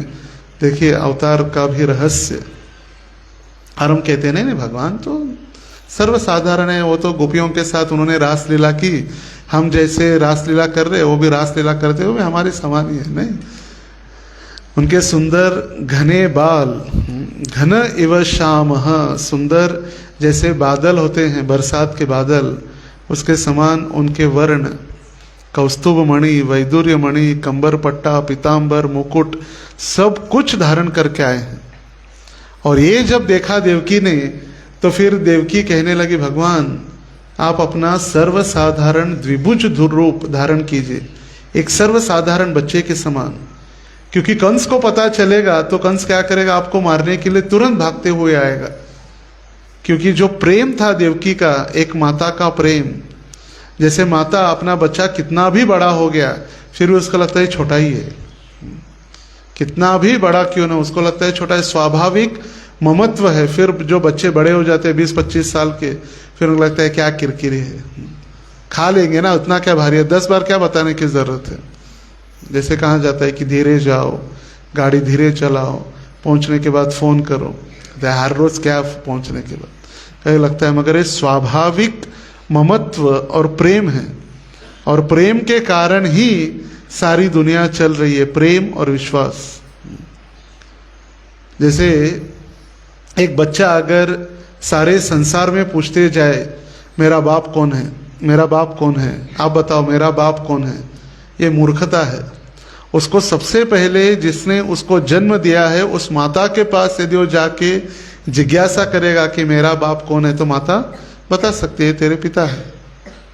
तो उसी प्रकार शास्त्र हमारे जो माता के समान है, वो हमें बता रहे कि कृष्ण ही हमारे पिता है। फिर भी हम मूर्खता के समान सारे संसार में ढूंढ रहे हमारा बाप कौन है, हमारा बाप कौन है। शास्त्र बता रहे, चीख चीख कर, चिल्ला चिल्ला कर बता रहे, और स्वयं भगवान भी बता रहे। यीशु क्रिस्त ने कहा, I am the son of God, मैं भगवान का पुत्र हूं। मोहम्मद पैगंबर ने कहा, I am the messenger of God, मैं भगवान का दूत हूं, संदेश वाहक। मगर कृष्ण कह रहे छाती ठोक कर, आई एम द गॉड, मैं भगवान हूं, मुझे नमस्कार करो, मेरी अर्चना करो, मुझे प्रणाम करो, मुझे भोग अर्पण करो। और फिर भी हम कह रहे कि भगवान कहाँ है, मेरा बाप कहाँ है। अहम बीजः प्रदः पिता, जितनी भी ये सारी योनियां हैं, ये सारी योनियों में बीज प्रदान करने वाले कृष्ण ही हमारे पिता है। अहम बीजः प्रदः पिता, सभी को बीज प्रदान करने वाले पिता स्वयं भगवान श्री कृष्ण। वो स्वयं भगवत गीता में कह रहे कि मैं भगवान हूं, मैं आपका पिता हूं। फिर भी हम ढूंढ रहे कहाँ है हमारे पिता। तो यहाँ पर ये विशेष 4 अद्भुत चीजें प्रकट हो रही। देखिए, सबसे पहले भगवान कारागृह में प्रकट हुए, अद्भुत है, कहीं भी पैदा हो सकते थे भगवान। और डायरेक्ट अगर अवतार लेना ही था तो नंद भवन में डायरेक्ट अवतार लेते, कुछ तो कारण होगा कारागृह में अवतार लेने के लिए। जेल में अवतार लेने का कारण कुछ ना कुछ है, कुछ तो है कारण। तो सबसे पहले जेल में अवतरित हुए, फिर सभी, जब सर्वत्र सारे जीव, सारे प्राणी सो रहे थे, तब भगवान अवतरित हुए। सभी सो रहे थे, ये दूसरा कारण। रात्रि के मध्य रात्रि में सब, महाराज श्री तो कहते हैं कि कुत्ते भी सो रहे थे। यदि कुत्तों ने देखा होता कि वसुदेव एक टोकरी में भगवान को लेकर जा रहे अपने समय, तो कुत्ते भौंकना चालू कर देते, और कुत्ते भौंकते फिर सैनिक जग जाते, सैनिक जाके फिर कंस को बताते कि अवतार हुआ है, जन्म लिया है, एक बच्चे ने जन्म लिया, आओ तुरंत उसको मारो। इसलिए महाराज कहते कुत्ते भी सो गए थे। रात में जो भौंकने वाले कुत्ते हैं, वो कुत्ते भी सो गए थे, सारे जीव। तीसरा एक आश्चर्यजनक लक्षण, भगवान सारे अपने आभूषणों के साथ, अलंकार के साथ अवतरित हुए थे। हम होते संसार में कुछ नहीं, थोड़े बहुत बाल भी होते तो भी नसीब। आजकल बाल भी सर के ऊपर टिकते नहीं है, वो बाल भी टिके, अगर थोड़े बहुत बाल है तो भी नसीब है। मगर यहाँ पर सारे आभूषणों के साथ। और मरने के बाद भी ऐसे नहीं कि हमें जन्म लेने के बाद आभूषण मिलते हैं, फिर आभूषण खरीदी भी करते हैं, सोने के गहने, चांदी के गहने, मगर मरने के बाद भी वो वापस हमारे साथ नहीं जाते। जैसे आए थे वैसे ही जाना है। कोई कपड़ा नहीं, कोई सुई नहीं, कोई रस्सी नहीं, कोई धागा नहीं, कोई आभूषण नहीं, ना कोई महंगी साड़ी नहीं, कुछ नहीं आने वाला है। सब कुछ इधर ही भस्मीभूतस्य देहस्य। हम भगवान के साथ कभी भी अपनी बराबरी नहीं कर सकते, कभी नहीं, असंभव है, इम्पॉसिबल। जैसे प्रभुपाद जी कहा करते थे, impossible is the word in the fools dictionary. भक्ति करने के लिए ऐसे नहीं कह सकते भगवान की भक्ति नहीं कर सकते, भगवत धाम नहीं जा सकते, नहीं। इसी जन्म में हम भगवत धाम जा सकते हैं, यदि हो तीव्रता से स्मरण करे तो। मैं कुछ दिन पूर्व प्रभुपाद जी का एक प्रवचन सुन रहा था। प्रभुपाद जी को पूछा, हम कब शुद्ध भक्त बन सकते? प्रभुपाद जी के 1 मिनट, 1 लाइफ टाइम नहीं, कितना? 1 मिनट, एक क्षण में हम शुद्ध भक्त बन सकते हैं, मगर उतनी तीव्रता यदि हो तो। तीव्रेण भक्ति योगेण यजेत पुरुषम परम। और चौथा आश्चर्यजनक, वो वसुदेव जो पूजनीय व्यक्ति है, उनके वो पुत्र बने हैं। वो सर्वसाधारण किसी के पुत्र नहीं बने, सोलापुर में नहीं जन्म लिए, या नरसिंह घरकुल में भगवान अवतरित नहीं हुए, या विड़ी घरकुल में नहीं हुए, वसुदेव के घर में ही अवतरित हुए। कंडीशंस, जब कभी कभी बिल बोर्ड्स होते हैं, आप ये ले लो 500 के साथ 700 की खरीदी फ्री, ये वो सब, सब बड़े बड़े अक्षर में लिखा जाता है, और नीचे से एक छोटी सी पट्टी होती है, वहां पर स्टार मार्क किया होता है, कंडीशंस अप्लाई। और ये मूर्ख लोग ये पढ़ते नहीं है, और फिर जैसे भी खरीदी है या बीमा है, इंश्योरेंस है करते हुए फिर नीचे लिखा होता है, देखिए आपने भरा तो है मगर ये आप मरने के बाद मिलने वाला पैसा था, आपके जीने में नहीं है, पूरा बस खत्म, कंडीशंस अप्लाई। तो यहाँ पर कंडीशंस भगवान के जो 4 है आश्चर्यचकित बनाने वाली। सबसे पहला, भगवान कंस के जेल में अवतरित हुए। दूसरा, वो सर्वत्र होते हुए देवकी के उदर में भी अवतरित है। वो सर्वत्र है, अणु रेणु कण कण में है, फिर भी अभी कहाँ है? देवकी के गर्भ में भी है, वैकुंठ में है, गोलोक धाम में है, अणु में है, रेणु में है, हर जगह जगह पर है। जैसे विठ्ठल शब्द का अर्थ ही है विश्वामध्ये ठसून लपलेला, संपूर्ण विश्व में कण कण में जो छुपा हुआ है वो है विठ्ठल। तो यहाँ पर देवकी के गर्भ में भी है, अलंकार से युक्त उनका अवतार है, और वसुदेव जो पूजनीय व्यक्ति है ये उनके घर में अवतरित हुए हैं। ये श्रील विश्वनाथ चक्रवर्ती ठाकुर अपनी टीका में इसका वर्णन करते हैं। जैसे ही कृष्ण अवतरित हुए, अभी वसुदेव के हाथ पैर सारे बंधे हुए हैं, और वो कहाँ है? कारागृह में, घर में नहीं, अपने कारागृह में है। तो उन्होंने सोचा अभी मैं तो राजा था, अभी कृष्ण मेरा एक बच्चा अवतरित हुआ है या एक बच्चे ने जन्म लिया है, तो मुझे दान करना है। तो दान करने के लिए तो अभी कुछ है ही नहीं, तो क्या करे? तो मन ही मन में 10,000 गाय स अलंकृत, मतलब सोने चांदी से और गहनों से मड़ी हुई 10,000 गाय उन्होंने मन ही मन में ब्राह्मणों को दान दी। सेफ्टी लॉकर्स में नहीं रखा, आपके बच्चे के नाम पर इतना रखो, 18 साल बाद 25 लाख मिलेगा। तुरंत उन्होंने क्या किया? ब्राह्मणों को दान दिए 10,000 गाय। और ये भौतिक जो जगत में सारा कार्य, ये कार्यों के ऊपर निर्भर करता है। भौतिक जगत में हमारा कार्य निर्भर करता है, हम कितनी चापलूसी करते हैं संसार में, कितना हम चालू बन जाते हैं, उतना हम प्रगति करते हैं संसार में। मगर आध्यात्मिक जगत में कार्य से बढ़कर उसकी चेतना या भावना महत्वपूर्ण है। उस भावना से, दान देने की भावना से ही उन्होंने 10,000 गाय दान दी। श्रील रूप गोस्वामी भक्ति रसामृत सिंधु में एक कथा वर्णित करते हैं, जिसमें एक व्यक्ति जिसने सुना, वो भक्त नहीं था, उसने सुना कि कृष्ण की सेवा हम मानसिक रूप से भी कर सकते हैं, मनोमय। 8 प्रकार से हम कृष्ण की सेवा करते हैं। कृष्ण 8 प्रकार से अवतरित होते हैं। पाषाण मतलब पत्थर के विग्रहों में, मिट्टी से, रेती से, लकड़ी से, चित्र से, हीरे जवाहरात से या धातु से, और 8वां है मनोमय। मन में ही भगवान की सेवा हम कर सकते हैं।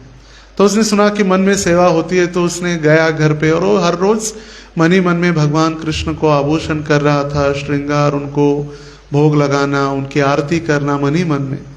मगर प्रैक्टिस मेक्स मैन परफेक्ट। वो परफेक्ट हो गया, उस मानसिक सेवा में भी वो परफेक्ट हो गया एवरीडे। अभ्यास से न तू कौन्तेय वैराग्येन च गुह्यते। वो प्रैक्टिस करते करते मानसिक सेवा की स्तर उसका इतना बढ़ गया। एक दिन की बात, जिस दिन उसने भगवान का श्रृंगार किया, आभूषण पहनाए, आरती की तैयारी की, और भोग लगाने के लिए उसने मन ही मन में क्या बनाई थी? खीर। और खीर कभी भी भगवान को गरम अर्पित नहीं की जाती, ये ध्यान रखिए। खीर कभी भी ठंडी होती है और ठंडी ही अर्पण की जाती है। इसलिए राजभोग में सबसे पहले खीर बनती है, और सबसे लास्ट जो व्यंजन बनता है वो है चावल और रोटी, जो हमेशा गर्म ही परोसा जाता है। तो जो पहले चावल बनाते होंगे वो थोड़ा ध्यान दीजिए, पहले खीर बनाइए और सबसे लास्ट चावल और रोटी सबसे गर्म परोसी जाती है। खीर ठंडी होती है तभी उसका आस्वादन होता है। तो जब वो भोग लगाने के लिए उसने देखा खीर तो बनी है मगर गर्म है क्या, उसने देखने के लिए खीर में अपनी उंगली डाली। ये तो सारा मन में ही चल रहा है, और जैसी उंगली डाली तो उसका ध्यान भंग हो गया, और देखते तो सही में उसकी उंगली जल गई थी, सही में। तो ये मानसिक स्तर, मनोमय, अभी तो हम उतने स्तर पर नहीं हैं, हम अभी मनोमय कोश नहीं है, अभी हमारा अन्नमय कोश है, खाना और उसको पचाना, अन्नमय कोश। हम खाएंगे नहीं तो मरेंगे, खाएंगे नहीं तो मर जाएंगे। पूरा ध्यान खाने के पीछे, या सेंटर ऑफ आवर बॉडी ये अन्न है, फूड। खाने के बाजू में जैसे जैसे हम प्रगति करेंगे, फिर अन्नमय से ज्ञानमय कोश, ज्ञानमय से फिर मनोमय कोश, ये कोश से फिर आगे बढ़ते रहेंगे। फिर कुछ खाए न खाए फिर भी चलते रहता है, हरि नाम ही उसका खाना बन जाता है। अभी हमारा नहीं, अभी हमारा खाएंगे नहीं तो हरि नाम होता नहीं, मगर बाद में खाएंगे नहीं तो भी, जैसे हरिदास ठाकुर कहाँ खाते थे, चैतन्य महाप्रभु के सर्वेंट गोविंद उनके लिए हर रोज जगन्नाथ का महाप्रसाद लेकर आते, और महाप्रसाद को हाथ लगाते, प्रणाम करते और कहते मेरा जब पूर्ण नहीं हुआ है 192 राउंड्स, और तभी मैं खाऊंगा थोड़ा बहुत, जो भी थोड़ा बहुत हाथ में जितना। हमारा यदि फीस रहे तो माला बाजू में रखकर, कभी कभी भक्त इतने चतुर होते हैं कि माला आधी हुई है तो उसको छोड़ना भी नहीं, तो आधी बाहर निकाल के रखते हैं, बस यहाँ फिर यहीं से चालू होगी। ऐसे नहीं कि पूरी माला है या आधी चलो छोड़ दी एक्स्ट्रा हो गई, नहीं, इतना ही यहीं से। मगर ये जो कोश की बात कर रहे थे, जब वो रुचि रस उत्पन्न होगा तभी हो सकता है। हम हरिदास ठाकुर और गोस्वामियों का अनुसरण नहीं कर सकते, कॉपी नहीं कर, अनुकरण नहीं कर सकते, कॉपी अनुसरण तो कर सकते, अनुकरण नहीं कर सकते, कॉपी नहीं कर सकते। तो यहाँ पर जो चेतना की बात बताई जा रही है, और देवकी माता ने जो तुरंत भगवान को कहा कि आप सर्वसाधारण बालक बनो, तो यहाँ पर हम देखते हैं मिश्र भक्ति है, उनके भक्ति में ऐश्वर्य है। उनको पता है कि कृष्ण ऐश्वर्यशाली है, कृष्ण को मारने के लिए कंस आ सकता है। मगर उल्टी बात, जहाँ पर यदि यशोदा के जीवन में हम देखेंगे तो यशोदा के हृदय में कोई ऐश्वर्य भावना नहीं है। उसको सदैव लगता है कि कृष्ण मेरा ही बच्चा है, मैं उसको दूध नहीं पिलाऊंगी, मैं उसको खिलाऊंगी नहीं तो उसका ध्यान कौन देगा। तो ये मिश्र भक्ति या मिश्र ऐश्वर्य प्रेम है, जो माधुर्य प्रेम या वात्सल्य प्रेम के दो हिस्से हैं, ऐश्वर्य और माधुर्य। माधुर्य में कोई ऐश्वर्य नहीं है, सब कुछ भगवान के ऊपर न्योछावर, और भगवान हमारे अधीन, ये भाव। पहला जब मनवंतर हुआ तब स्वयंभू मनु के काल में, जो प्रभुपाद तात्पर्य में लिख रहे, ये जो अवतार हुए, पहला मनवंतर किसका? स्वयंभू मनु का मनवंतर जब हुआ, मनु के काल में सुतपा और पृश्नी, जिन्होंने 12,000 वर्ष स्वर्ग के समय से, ध्यान दीजिए, स्वर्ग के समय से उन्होंने 12,000 वर्ष तपस्या की, सुतपा और पृश्नी। अभी स्वर्ग का जितना कैलकुलेशन है, तो यदि कैलकुलेशन वो हमारे इससे अगर करेंगे भौतिक संसार के या पृथ्वी का, तो हमारा उनका एक दिन मतलब हमारे 6 महीने हैं। जब देवताओं का एक दिन 12 घंटे बीत जाते हैं तो पृथ्वी पर 6 महीने बीत जाते हैं। कितने महीने? 6 महीने। देवताओं की एक रात बदलती, एक रात समाप्त हो जाती है तो पृथ्वी पर बाकी के 6 महीने बदलते हैं। तो उनके 24 आवर्स मतलब पृथ्वी का एक वर्ष, मकर संक्रांति, नया वर्ष या नया संवत्सर जो प्रारंभ होता है, तो वो है एक वर्ष पृथ्वी उनका चालू होता है, नया दिन उनका, नेक्स्ट डे हमारा एक वर्ष, मकर संक्रांति। तो वहाँ के 12,000 वर्ष इंटू यहाँ के फिर देखिए कितने होते, फिर घर जाके आप होमवर्क कर सकते हैं कैलकुलेशन पर। हमारा कितने हो गए? 1 साल। उनका एक दिन मतलब हमारा 1 साल। तो वहाँ के 12,000, यहाँ के जितने भी है, फिर होमवर्क आप करके अगले संडे बता सकते हैं फिर कितना कैलकुलेशन हुआ। और फिर ये पहली बार जब तपस्या उन्होंने की तो त्रेता युग में पृश्नी गर्भ के रूप से भगवान प्रकट हुए। ये त्रेता युग की घटना है।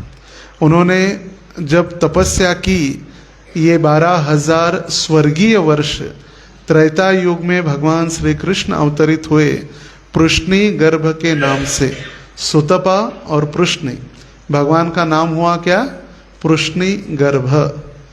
क्योंकि देवकी और वसुदेव ने प्रार्थना की थी कि आप हमारे पुत्र बनकर आइए, आप ही मेरे पुत्र बनिए। तो भगवान ने कहा था ठीक है, मैं 3 बार आपका पुत्र बनूंगा। तो सबसे पहला त्रेता युग में पृश्नी गर्भ। दूसरा सत्य युग की बात है, जब सत्य युग में भगवान श्री कृष्ण अदिति और कश्यप के घर में उपेंद्र वामन बनकर अवतरित हुए। बटु वामन किसके घर में? कश्यप और आदिति, इनके घर में वामन देव के रूप में प्रकट हुए। और अभी तीसरा द्वापार युग में भगवान अवतरित हो रहे वसुदेव और देवकी के गर्भ से कृष्ण के रूप में। तो भगवान ने वचन दिया, जैसे कल एक पुणे में माता जी अपना एक शब्दांजलि अर्पण कर रही थी, ब्रजबाला माता जी अपने शब्दांजलि में कह रही थी कि महाराज जी को हमने अपने घर के वास्तु शांति गृह प्रवेश में आमंत्रित किया था, गुरु महाराज जी को।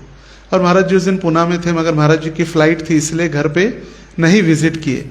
और फ़ोन पर बात हुई एयरपोर्ट पर जाते जाते कि महाराज जी ने कहा माता जी को कि मैं नेक्स्ट टाइम ज़रूर आऊँगा, पक्का आऊँगा, मैं ज़रूर आऊँगा।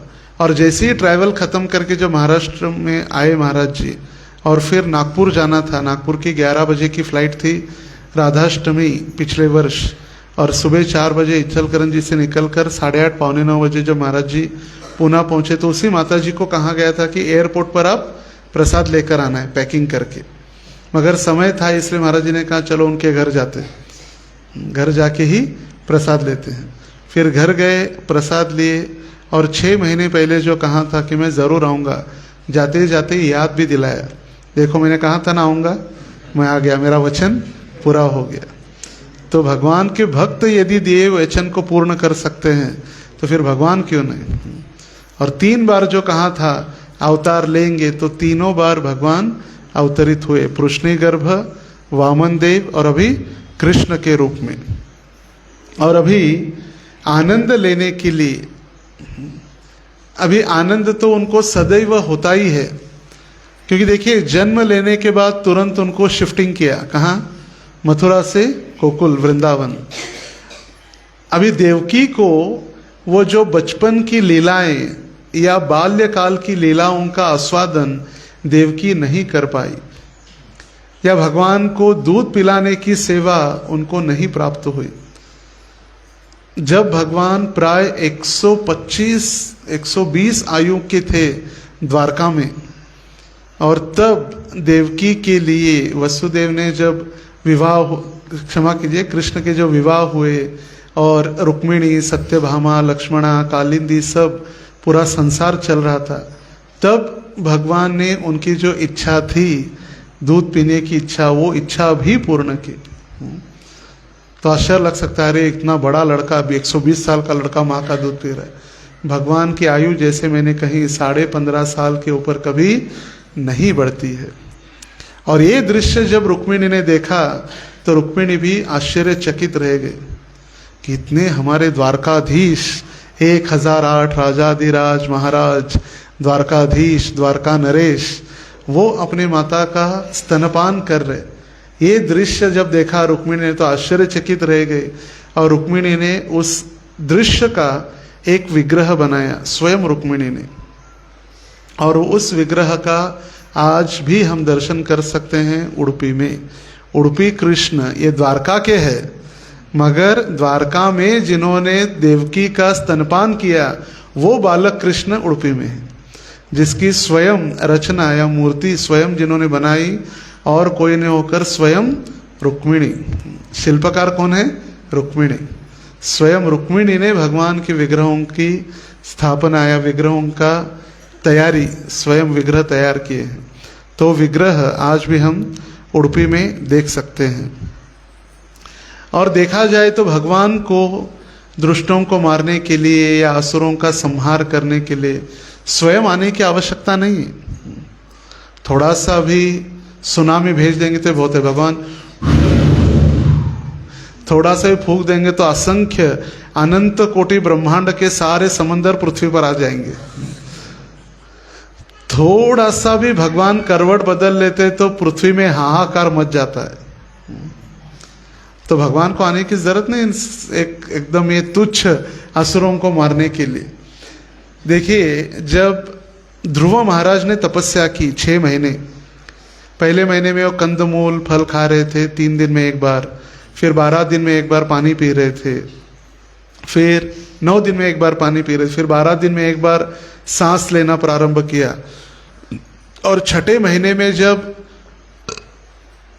ध्रुव महाराज ने सांस लेना बंद किया तो सारे संसार का प्राणवायु रुक गया और सारे जीव सांस लेना बंद हो गया।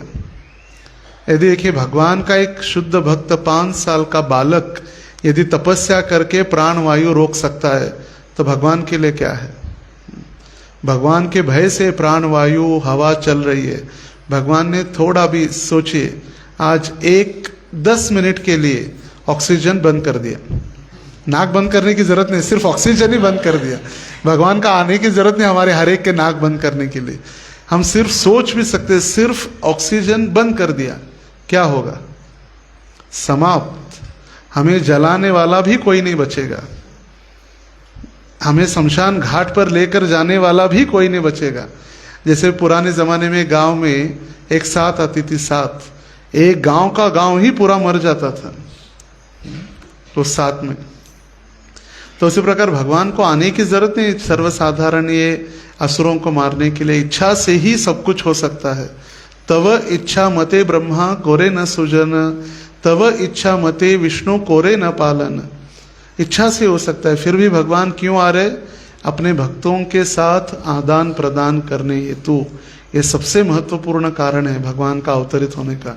असुरों को मारना, धर्म की स्थापना करना, ये तो सेकेंडरी। द फर्स्ट सबसे इंपॉर्टेंट कारण है अपने भक्तों से आदान प्रदान करने के लिए।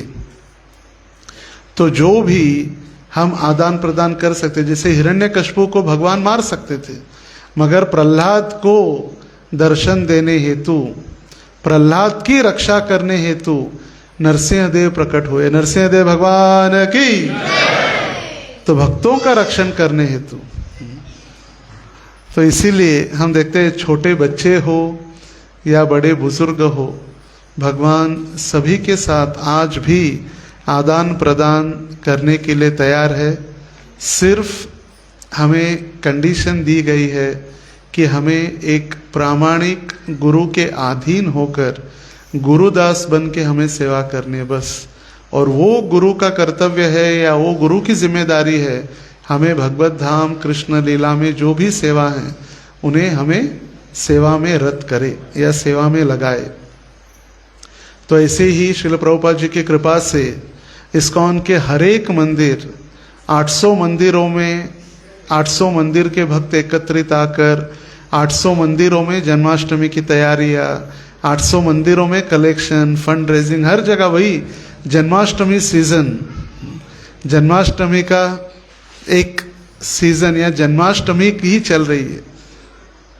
जो भक्त जन्माष्टमी के सीजन में या जन्माष्टमी जिनके दिल और दिमाग में प्रवेश नहीं की है, थोड़ा जग जाइए। जन्माष्टमी अभी दूर नहीं है, सिर्फ 20 दिन बचे हैं, 20 days ओनली।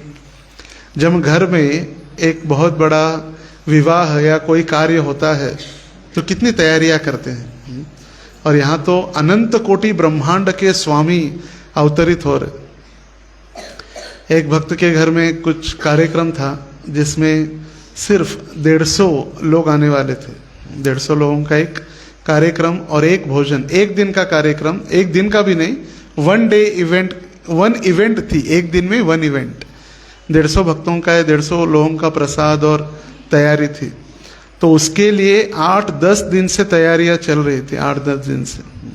और यहाँ पर हजारों लोगों के लिए, हजारों सोलापुर के नागरिकों के लिए हमें तैयारियां करनी है। जो अनंत कोटि ब्रह्मांड के स्वामी जो अवतरित हो रहे, उनके लिए हमें तैयारियां करनी है। और अगर हम अभी भी नहीं जगेंगे तो फिर जन्माष्टमी में जो अवसर है हमें सेवा करने का, वो अवसर हम खो देंगे।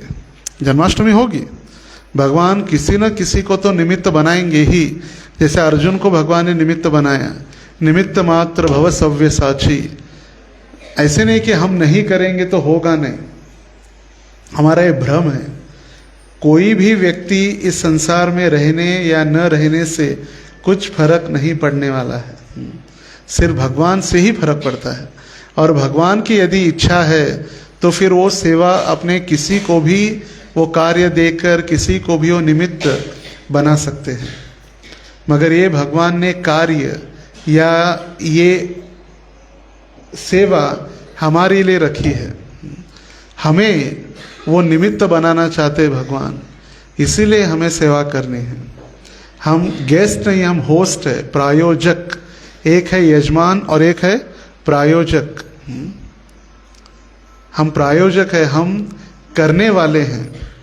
हमें सेवा करके सारे भक्तों को, सारे सोलापुर नगर वासियों को आमंत्रित करके भगवान के चरणों में लाने की जिम्मेदारी है।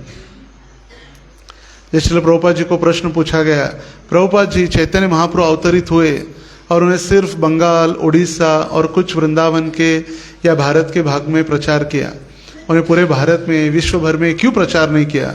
वो तो भगवान थे, कुछ भी कर सकते थे। इसलिए प्रभुपाद जी कहे वो कार्य आपके लिए रखा है, वो कार्य आपके भगवान कर सकते थे। इच्छा, एक इच्छा से ही एक क्षण से सारा विश्व शुद्ध भक्त बन सकता था, क्यों नहीं किया महाप्रभु ने? क्योंकि वो कार्य हमारे लिए रखा है, वो निमित्त हमारे लिए बनाने के लिए है।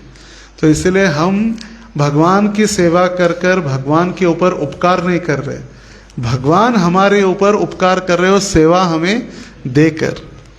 ये सेवा, जन्माष्टमी की जो सेवाएं हैं, वो सेवा और कोई सर्वसाधारण व्यक्ति या किसी सर्वसाधारण मनुष्य की नहीं, अपितु देवकी, ध्यान से सुनिए, देवकी, नंद महाराज, यशोदा, वसुदेव, इनकी ये सेवा है। कृष्ण को उठा के लेके जाना, कृष्ण का अभिषेक करना, कृष्ण का श्रृंगार करना, कृष्ण के लिए रसोई बनाना श्रीमती राधा रानी, ये उनकी सेवा है। हमें तो गुरु ने वो सेवा करने के लिए एक अवसर प्रदान किया है। श्री विग्रह आराधन नित्य नाना श्रृंगार तन मन धीर मार्जनार्दो युक्तस्य भक्तांश शनयुंजतोपि। श्री गुरु हर क्षण हर मंदिर में उपस्थित नहीं रह सकते, इसलिए अपने शिष्यों को और भक्तों को सेवा में लगाया गया है। तो हमारा सौभाग्य, हमें सौभाग्यशाली समझना है कि हमें सेवा दी गई है। कृष्ण का श्रृंगार हम सोच रहे हैं हम कर रहे हैं, मगर हमारा अधिकार नहीं है, तो अधिकार श्रीमती यशोदा का है। सिर्फ यशोदा ही भगवान का श्रृंगार कर सकती है। हमको लगता है हम राजभोग बना रहे, हम 56 भोग बना रहे, हम भगवान के लिए कुकिंग कर रहे, नहीं, ये अधिकार सिर्फ श्रीमती राधा रानी का है। राधा रानी ही भगवान को खिला सकती है। जो भी सेवाएं हैं ये उनकी है, उनके द्वारा दी गई प्रदत्त सेवाएं गुरु के द्वारा हमारे लिए हमें निमित्त बनाया गया है।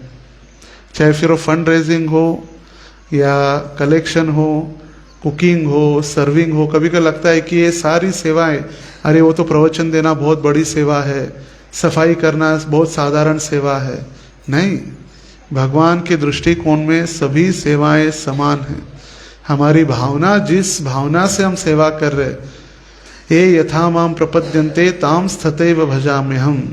जया मणि जैसा भाव तया तैसा अनुभव।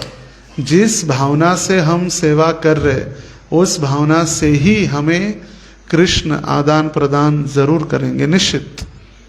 अब देखिए, जो भी सेवा करते उनको पूछे क्या आनंद है, सेवा का आनंद। कभी कभी जो वक्त सुबह आते हैं 1-2 घंटे के लिए, सुबह 8 बजे आते हैं, शाम तक किधर ही रहते, जाते ही नहीं, घर जाने का मूड ही नहीं होता, घर जाने की इच्छा ही नहीं होती। इतना आनंद वो सेवा में, और वो सेवा हमें इस जन्माष्टमी के अवसर पर प्राप्त हो रही है। अलग अलग बहुत सारी योजनाएं बनाई गई है, जिससे हर स्तर के, हर आर्थिक परिस्थिति से हम भगवान की सेवा कर सकते हैं। जिसकी शुरुआत, ध्यान से सुनिए, मैं हर रविवार इसको याद दिलाता हूँ, जिसके मैंने कहा दिल और दिमाग वही चिंतन होना चाहिए। रात में भी उठकर पूछे तो वही हमारा चिंतन होना चाहिए, वही कृष्ण भावना है। कृष्ण भावना कुछ अलग नहीं है। कृष्ण का रास डांस करना है, वह रास देखना है, वो नहीं है। यही कृष्ण का चिंतन या कृष्ण के सेवाओं का चिंतन ही कृष्ण भावना है। 14 अगस्त रविवार शोभा यात्रा, हरिनाम संकीर्तन शाम को 4 से 6 बजे तक। रविवार कार्यक्रम तो प्रातःकाल होगा ही, अभी तो सायंकाल 4 से 6 बजे तक हरिनाम संकीर्तन एवं शोभा यात्रा। नवीपेट चौपाट विठल मंदिर में उसका समापन और वहीं पर कीर्तन होगा मार्केट प्लेस में। फिर 16 तारीख को जो डोनर्स है उनके लिए विशेष स्नेह भोजन है 16 तारीख को। 17, 18 और 19, 20 4 दिवस जो भी कृष्ण कथा होगी, श्री कृष्ण जन्म श्रीमान अनंत शेष प्रभु द्वारा ये भागवत कथा है। हरि बोल। और ये भागवत कथा हर रोज शाम को 6 से 8:30 के बीच में मंदिर में ही होगी कथा। और 18 तारीख को प्रातःकाल, 18 तारीख बाहर की जन्माष्टमी भी है, बाहर के लोग जन्माष्टमी 18 तारीख को मना रहे हैं। उस दिन तुलसी अर्चन की सेवा है। तुलसी अर्चन, तुलसी लक्ष्य अर्चन, 1 लाख तुलसी भगवान के चरणों में कलश को अर्पित होगी। और इस वर्ष विशेष आयोजन किया गया है, जो भी ये तुलसी अर्चन करेंगे वो कलश जिसमें भगवान को आमंत्रित किया जाएगा, भगवान को आमंत्रित मंत्रों के द्वारा उस कलश में भगवान स्वयं उपस्थित होंगे। तो ये कलश को तुलसी अर्चन करना मतलब हम भगवान के चरणों में तुलसी अर्पण कर रहे हैं। तो ये तुलसी अर्चन की सेवा है। और वो सेवा करने के बाद वो कलश अपने घर लेके जाके वहाँ पर उसका पूजन अर्चन कर सकते हैं। ये विशेष योजना इस साल है, सुविधा है। वो कलश ही साथ में परिवार के भक्त लेकर जा सकते हैं, कलश नारियल। फिर अभिषेक की सेवाएं हैं 2100, 5100, 11,000, 25,000, जिसमें अलग अलग रिटर्न गिफ्ट भी है। कलश है, रजत कलश है, चांदी का कलश है, गोल्ड कोटेड जिसमें के ऊपर कृष्ण और अभिषेक का चित्र, वो अभिषेक की सेवाएं हैं। लाइफ मेंबरशिप है, प्रसाद है, कथा यजमान की सेवा है। ये सारी सेवाएं इस कार्ड में दी गई है। और साथ ही साथ का सारा कार्यक्रम की रूपरेखा भी दी गई है। जैसे मैंने कहा 18 को तुलसी लक्ष्य अर्चन, शाम को कथा। 19 तारीख को प्रातःकाल 8 से 10 बजे तक श्री सुदर्शन महायज्ञ, भगवान के आविर्भाव के दिन सुदर्शन यज्ञ, हमारे जीवन में जितने भी संकट है उस संकट को भगवान के सुदर्शन के द्वारा उस संकट मुक्ति के लिए सुदर्शन यज्ञ। शाम को फिर 5 बजे कीर्तन, 5:30 से 8:30 तक अभिषेक सेवा, अलग अलग जो डोनर्स, वेल विशर्स और कलश स्पॉन्सर जो है उनके द्वारा अभिषेक। 8:30 से 9:30 सांस्कृतिक कार्यक्रम। 9:30 बजे से 10:30 पुनः राधा दामोदर जी के जो उत्सव विग्रह है वो मंदिर से बाहर निकलते हुए उत्सव में भाग लेंगे। कहाँ पर? मंच पर। मंच में उनका ब्राह्मण भक्तों के द्वारा अभिषेक। 10:30 से 12 बजे तक भागवत कथा, कृष्ण जन्म की लीला। और ठीक 12 बजे महाआरती, कृष्ण जन्म और महाप्रसाद एकादशी का। फिर श्रील प्रभुपाद जी का आविर्भाव 20 शनिवार के दिन सुबह 8 बजे राधा दामोदर जी के श्रृंगार दर्शन, प्रभुपाद जी की गुरु पूजा, फिर प्रभुपाद जी का अभिषेक, शब्दांजलि, महाआरती, 56 भोग एवं फीस्ट प्रसाद। तो हर वर्ष के जैसे ही है, मगर 3 वर्षों के उपरांत कोरोना काल के बाद हम ये बड़ा उत्सव मना रहे हैं। 2 वर्ष तो 20-20, 30-30 भक्तों ने ही जन्माष्टमी मनाई, मगर इस वर्ष कोरोना थोड़ा समाप्त हो गया, कम हो गया, तो हमें एक अवसर प्रदान किया गया है। ये कार्ड जो है, जो हमें डोनेशंस दे रहे, जो हमारे लाइफ मेंबर्स है, डोनर्स है, कलश स्पॉन्सर्स है, उनके लिए है। और आपके प्रचार के लिए गली मोहल्ले में उसके लिए पैम्पलेट की भी व्यवस्था है। और ये पैम्पलेट के कार्यक्रम की रूपरेखा है। और पीछे इसके ये जो सारे कार्यक्रम में प्रसाद के लिए लगने वाला जो राशन है, अन्न सामग्री, इसका वर्णन दिया गया है। तो जो लक्ष्मी धन नहीं देना चाहते वो धान्य दे सकते हैं, धन धान्य जो भी देना है।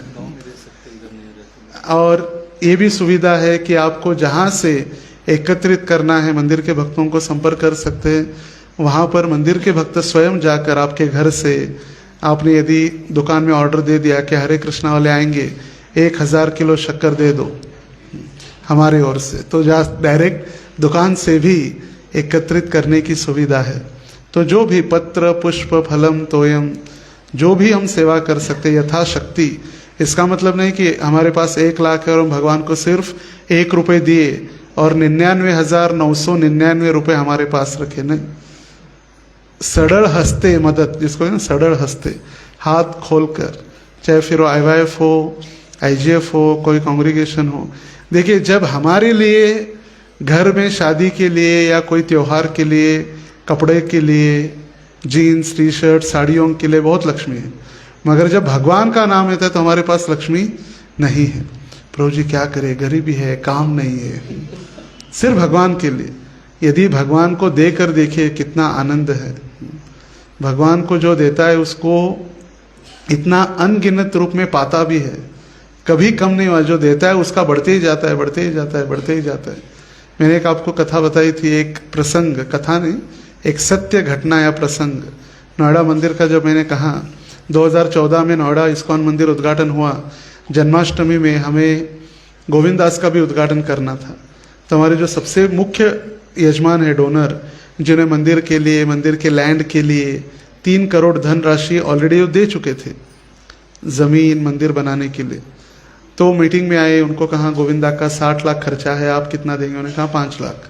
तो बाकी के सारे भक्तों ने मिलाकर किया 15 लाख, तो 40 लाख कम पड़ रहा था। तो मीटिंग समाप्त हुई, महाराज जी उठे, वो भक्त भी उठे, नीचे जा ही रहे थे मंदिर से सीढ़ियाँ उतर कर। तो महाराज जी ने कहा, अरे अग्रवाल जी ने प्रसाद नहीं लिया, हक से मांगो। प्रिया गोल्ड जो बिस्किट है उसके मालिक बल्लभ प्रसाद अग्रवाल जी। तो उनको बुलाया, बोले प्रसाद ले लो। प्रसाद मीटिंग की, प्रसाद नहीं लिए, बोला ये प्रसाद ले, बैठिए। फिर महाराज जी प्रसाद लेते लेते उनको कहने लगे, समोसा खा रहे थे हो? तो महाराज जी ने कहा, देखिए अभी हम तो सन्यासी ब्रह्मचारी, गरीब है, गरीब ब्रह्मचारी है, कहाँ भीख मांगने जाएंगे, जन्माष्टमी आ गई, पहले जो भी 40 लाख है वो भी आप ही दे दो। तो उन्होंने कहा ठीक है महाराज, दे देंगे। तो वो अपना अनुभव बताते हैं कि अंबानी हो या अडानी हो, जो भी, उन्होंने भी समोसा चाय पी होगी, मगर लोकनाथ महाराज जी ने मुझे एक समोसा खिलाया 40 लाख का। 40 लाख। यदि मैं उस दिन नीचे उतरकर चला जाता, वापस नहीं आता महाराज के प्रसाद के लिए, और एक समोसा खिलाया और 40 लाख का वो समोसा मिला। पहले तो ऑलरेडी 5 लाख दे दिया था उन्होंने, फिर और समोसे का 40 लाख बिल। और ऐसे नहीं क्यों कभी रुके, हर जन्माष्टमी, हर फेस्टिवल देने से, अब देखिए भगवान को देने से हमारा धन शुद्ध होता है। हम जितना भी प्रामाणिकता से कारोबार करे, जॉब करे, कुछ भी करे, 15 प्रकार के पाप उसके साथ चलते आते। कितने? 15 प्रकार के। अगर उसको शुद्धिकरण करना है तो एक ही पर्याय उपाय भगवान के चरणों में। वैसे तो सारी भूमि, सारी लक्ष्मी नारायण की है, हम रावण की तरह जबरदस्ती उसको पकड़ के रखे हैं, उस या लोगों ने पकड़ के रखा है कह सकते। तो हमें अभी हनुमान बनकर कहाँ जाना है? सीता को खोजने के लिए। और जिन रावणों ने लक्ष्मी माता को पकड़ के रखा है अपने हाथ में, सेफ्टी लॉकर्स में, गोदरेज कपाट में, उसको वापस लाके नारायण की सेवा में हमें लगाना है। तो बहुत बहुत धन्यवाद आप सभी का। और जग जाइए, जन्माष्टमी सिर्फ 20 दिन के, एक है जगना नींद से और एक है जगना चेतना से, शरीर से और अपनी भावना से। तो थोड़ा समय निकाल कर अपना प्रचार तो ही, प्रचार प्रसार के साथ ही साथ सारी सेवाओं को भी हमें तैयारी करनी है, धनराशि इकट्ठी करनी है, सेवाएं एकत्रित करनी है। और इतना ज़्यादा नहीं, कल मैं भक्तों को बता रहा था, यह हमारा अभिषेक 2100 से प्रारंभ है। पुणे में जब मैंने देखा राधा वृंदावन चंद्र में अभिषेक, महाअभिषेक सेवा 2,01,000 रुपये, 2,01,000 रुपये महाअभिषेक सेवा। और सबसे कम अभिषेक है 51,000, दूध अभिषेक 51,000। तो हमारा 2100 और 51,000 कि वही भगवान है, वही कृष्ण है, वही दामोदर है, सिर्फ नाम बदल है। वृंदावन चंद्र और यहाँ दामोदर है। तो सभी से निवेदन है, भगवान का जब नाम आए कृपया दिल खोलकर, जैसे आप सभी ने दिल खोलकर प्राण प्रतिष्ठा के समय में भगवान के चरणों में अपनी जो धातु है, सोना चांदी, जब हमने कहा भगवान के चरणों में रखने, तो सारे लोग, सारी माताएं फटाफट, मुझे याद है रामलीला माता जी अंगूठी, प्रभु जी अंगूठी ले लो। वैष्णव तोषणी माता जी, वो कहीं साधु संप्रभु तो गए, पता नहीं कब आएंगे, प्रभु जी ले लो, कान की बालियाँ ले लो, बस सब ऐसे दे रहे थे। मगर कुछ कम हुआ, रामलीला माता जी काय कमी पडलं का दिल्यावर? भगवंतानी जास्त दिलं, डबल। भगवान, जैसे आपने सुना होगा, एक फल वाली स्त्री भगवान के पास आई थी और भगवान को फल लेने थे, आम या केले वगैरह जो भी। तो भगवान ने कहा मेरे पास तो धन नहीं है देने के लिए। तो भगवान लेकर आए थे थोड़े से दाने, चावल या गेहूं के दाने, और वो भी भगवान ऐसे पूरा मुट्ठी में ला रहे थे। आधे तो गिर ही गए थे रास्ते पर, और जितने 4-5 दाने थे उसके टोकरी में गिर गए। और वो कृष्ण का सौंदर्य देखकर वो दे ही जा रही थी, दे जा रही थी, दे जा रही थी, पूरी टोकरी खत्म हो गई। एक भी फल उसने अपने ने रखा नहीं या बेचने के लिए रखा नहीं, सारे टोकरी के फल भगवान को दे दिए। और जो भी 3-4 दाने उसमें गिरे थे टोकरी में गेहूं के, जब भगवान अदृश्य हो गए, चले गए महल के अंदर, नंद भवन के अंदर, तब उसका ध्यान गया टोकरी में। और जैसे ही ध्यान गया तो उसने देखा कि पूरी टोकरी सोने, हीरे, जवाहरात और पूरे मोतियों से भरी हुई है, पूरी टोकरी। तो ये है भगवान को देने का फल। भगवान को देते हुए कम नहीं होने वाला है। देखिए, जैसे मैंने कहा, अभी पोषम्मा हुई, अभी नाग पंचमी आएगी, श्रावण सोमवार आएगा, फिर गणपति आएगा। प्रभु जी गणपति के लिए कपड़े लेने हैं। गणपति कपड़े नहीं पहन रहा है, कपड़े तो हम ही पहन रहे हैं, पर नाम किसका है? गणपति का। तो अभी सारे तो त्योहार तो चलते हैं, मगर एक समय जो है भगवान के लिए, भगवान अवतरित हो रहे हैं, वो भी किसके लिए? हमारे लिए। और सोलापुर वासियों का तो उससे अधिक सौभाग्य है। जन्माष्टमी तो हम कर ही रहे थे सालों से। इस वर्ष मूल विग्रह, बड़े राधा दामोदर विग्रह आने के बाद पहली Janmashtami, first impression is last impression. और जैसे भगवान हमारे विशालाक्षी है, उनकी आंखें बड़ी बड़ी आंखें हैं, तो देख रहे सारा कौन कितनी क्या सेवा कर रहा है। उनको सारी सेवा बताने की आवश्यकता नहीं, हम बताएंगे नहीं तो भी, गुप्त दान देंगे तो भी भगवान को पता है। कभी क्या कहते, प्रभु जी मेरा नाम मत बताइए, हमारे घर में पता चलेगा तो दिक्कत हो सकती है। मगर भगवान को सब पता है। भगवान सभी सेवाओं को स्वीकार करने के लिए तैयार है। तो पुनः एक बार सभी को निवेदन है कि जग जाइए और सेवाओं की तैयारी कीजिए। माताओं के लिए एक विशेष सूचना है, जब 14 तारीख को शोभा यात्रा होगी तो ड्रेस कोड येलो साड़ी है, पीली रंग की साड़ी। तो जब भी आप अभी रक्षाबंधन या नागपंचमी साड़ी लेंगे अपने भाई से या घर से, पति से, तो पीली साड़ी खरीद सकते हैं, जिनके पास नहीं है तो येलो। और प्रभु जी भक्तों के लिए, पुरुषों के लिए धोती और कुर्ता, वैष्णव पोशाक। फिर उसमें प्रयास कीजिए रंग बिरंगे कपड़े न हो, सफ़ेद जो प्रभुपाद जी और वैष्णव आचार्यों ने हमें दिए हैं, सफ़ेद वस्त्र हो, और ब्रह्मचारियों के घेरवे वस्त्र। 4 बजे 14 अगस्त को। और एक विशेष सूचना है, जन्माष्टमी के बाद तुरंत कार्तिक महीने में श्री गोवर्धन यात्रा है, गिरिराज महाराज की। तो महाराज जी के सानिध्य में परम पूज्य लोकनाथ स्वामी महाराज जी की सुवर्ण महोत्सवी वर्षगांठ दीक्षा की है। तो उस समय सोलापुर के भक्तों के, कई भक्तों के नाम भी आए दीक्षा के लिए। तो ऐसा नहीं कि आपने नाम दिया है तो आपकी दीक्षा है ही, उसकी तैयारी भी है, आपको उसकी तैयारी भी करनी पड़ेगी। आईडीसी कोर्स है, आपके घर के नीति नियम है, उसकी सारी अलग अलग जो प्रोसेस है उसके बारे में बताया जाएगा। कई सारे भक्त सोच रहे कि हमने नाम दिया तो हमारी दीक्षा हो ही जाएगी। नहीं, ये आप भ्रांत धारणा में मत रहिए। अभी एग्ज़ाम होनी बाकी है, परीक्षा होनी है। ऐसा नहीं कि आईडीसी हो गया तो ही दीक्षा हो गई, नहीं। हाँ, पता चला एक भक्त सिर्फ 1 महीने से माला कर रहे, 16 माला, और उन्होंने दीक्षा के लिए नाम दिया है। ऐसे होने वाला नहीं है। हर रविवार को प्रयास है, हम उसका समय अगले रविवार से हम बताएंगे।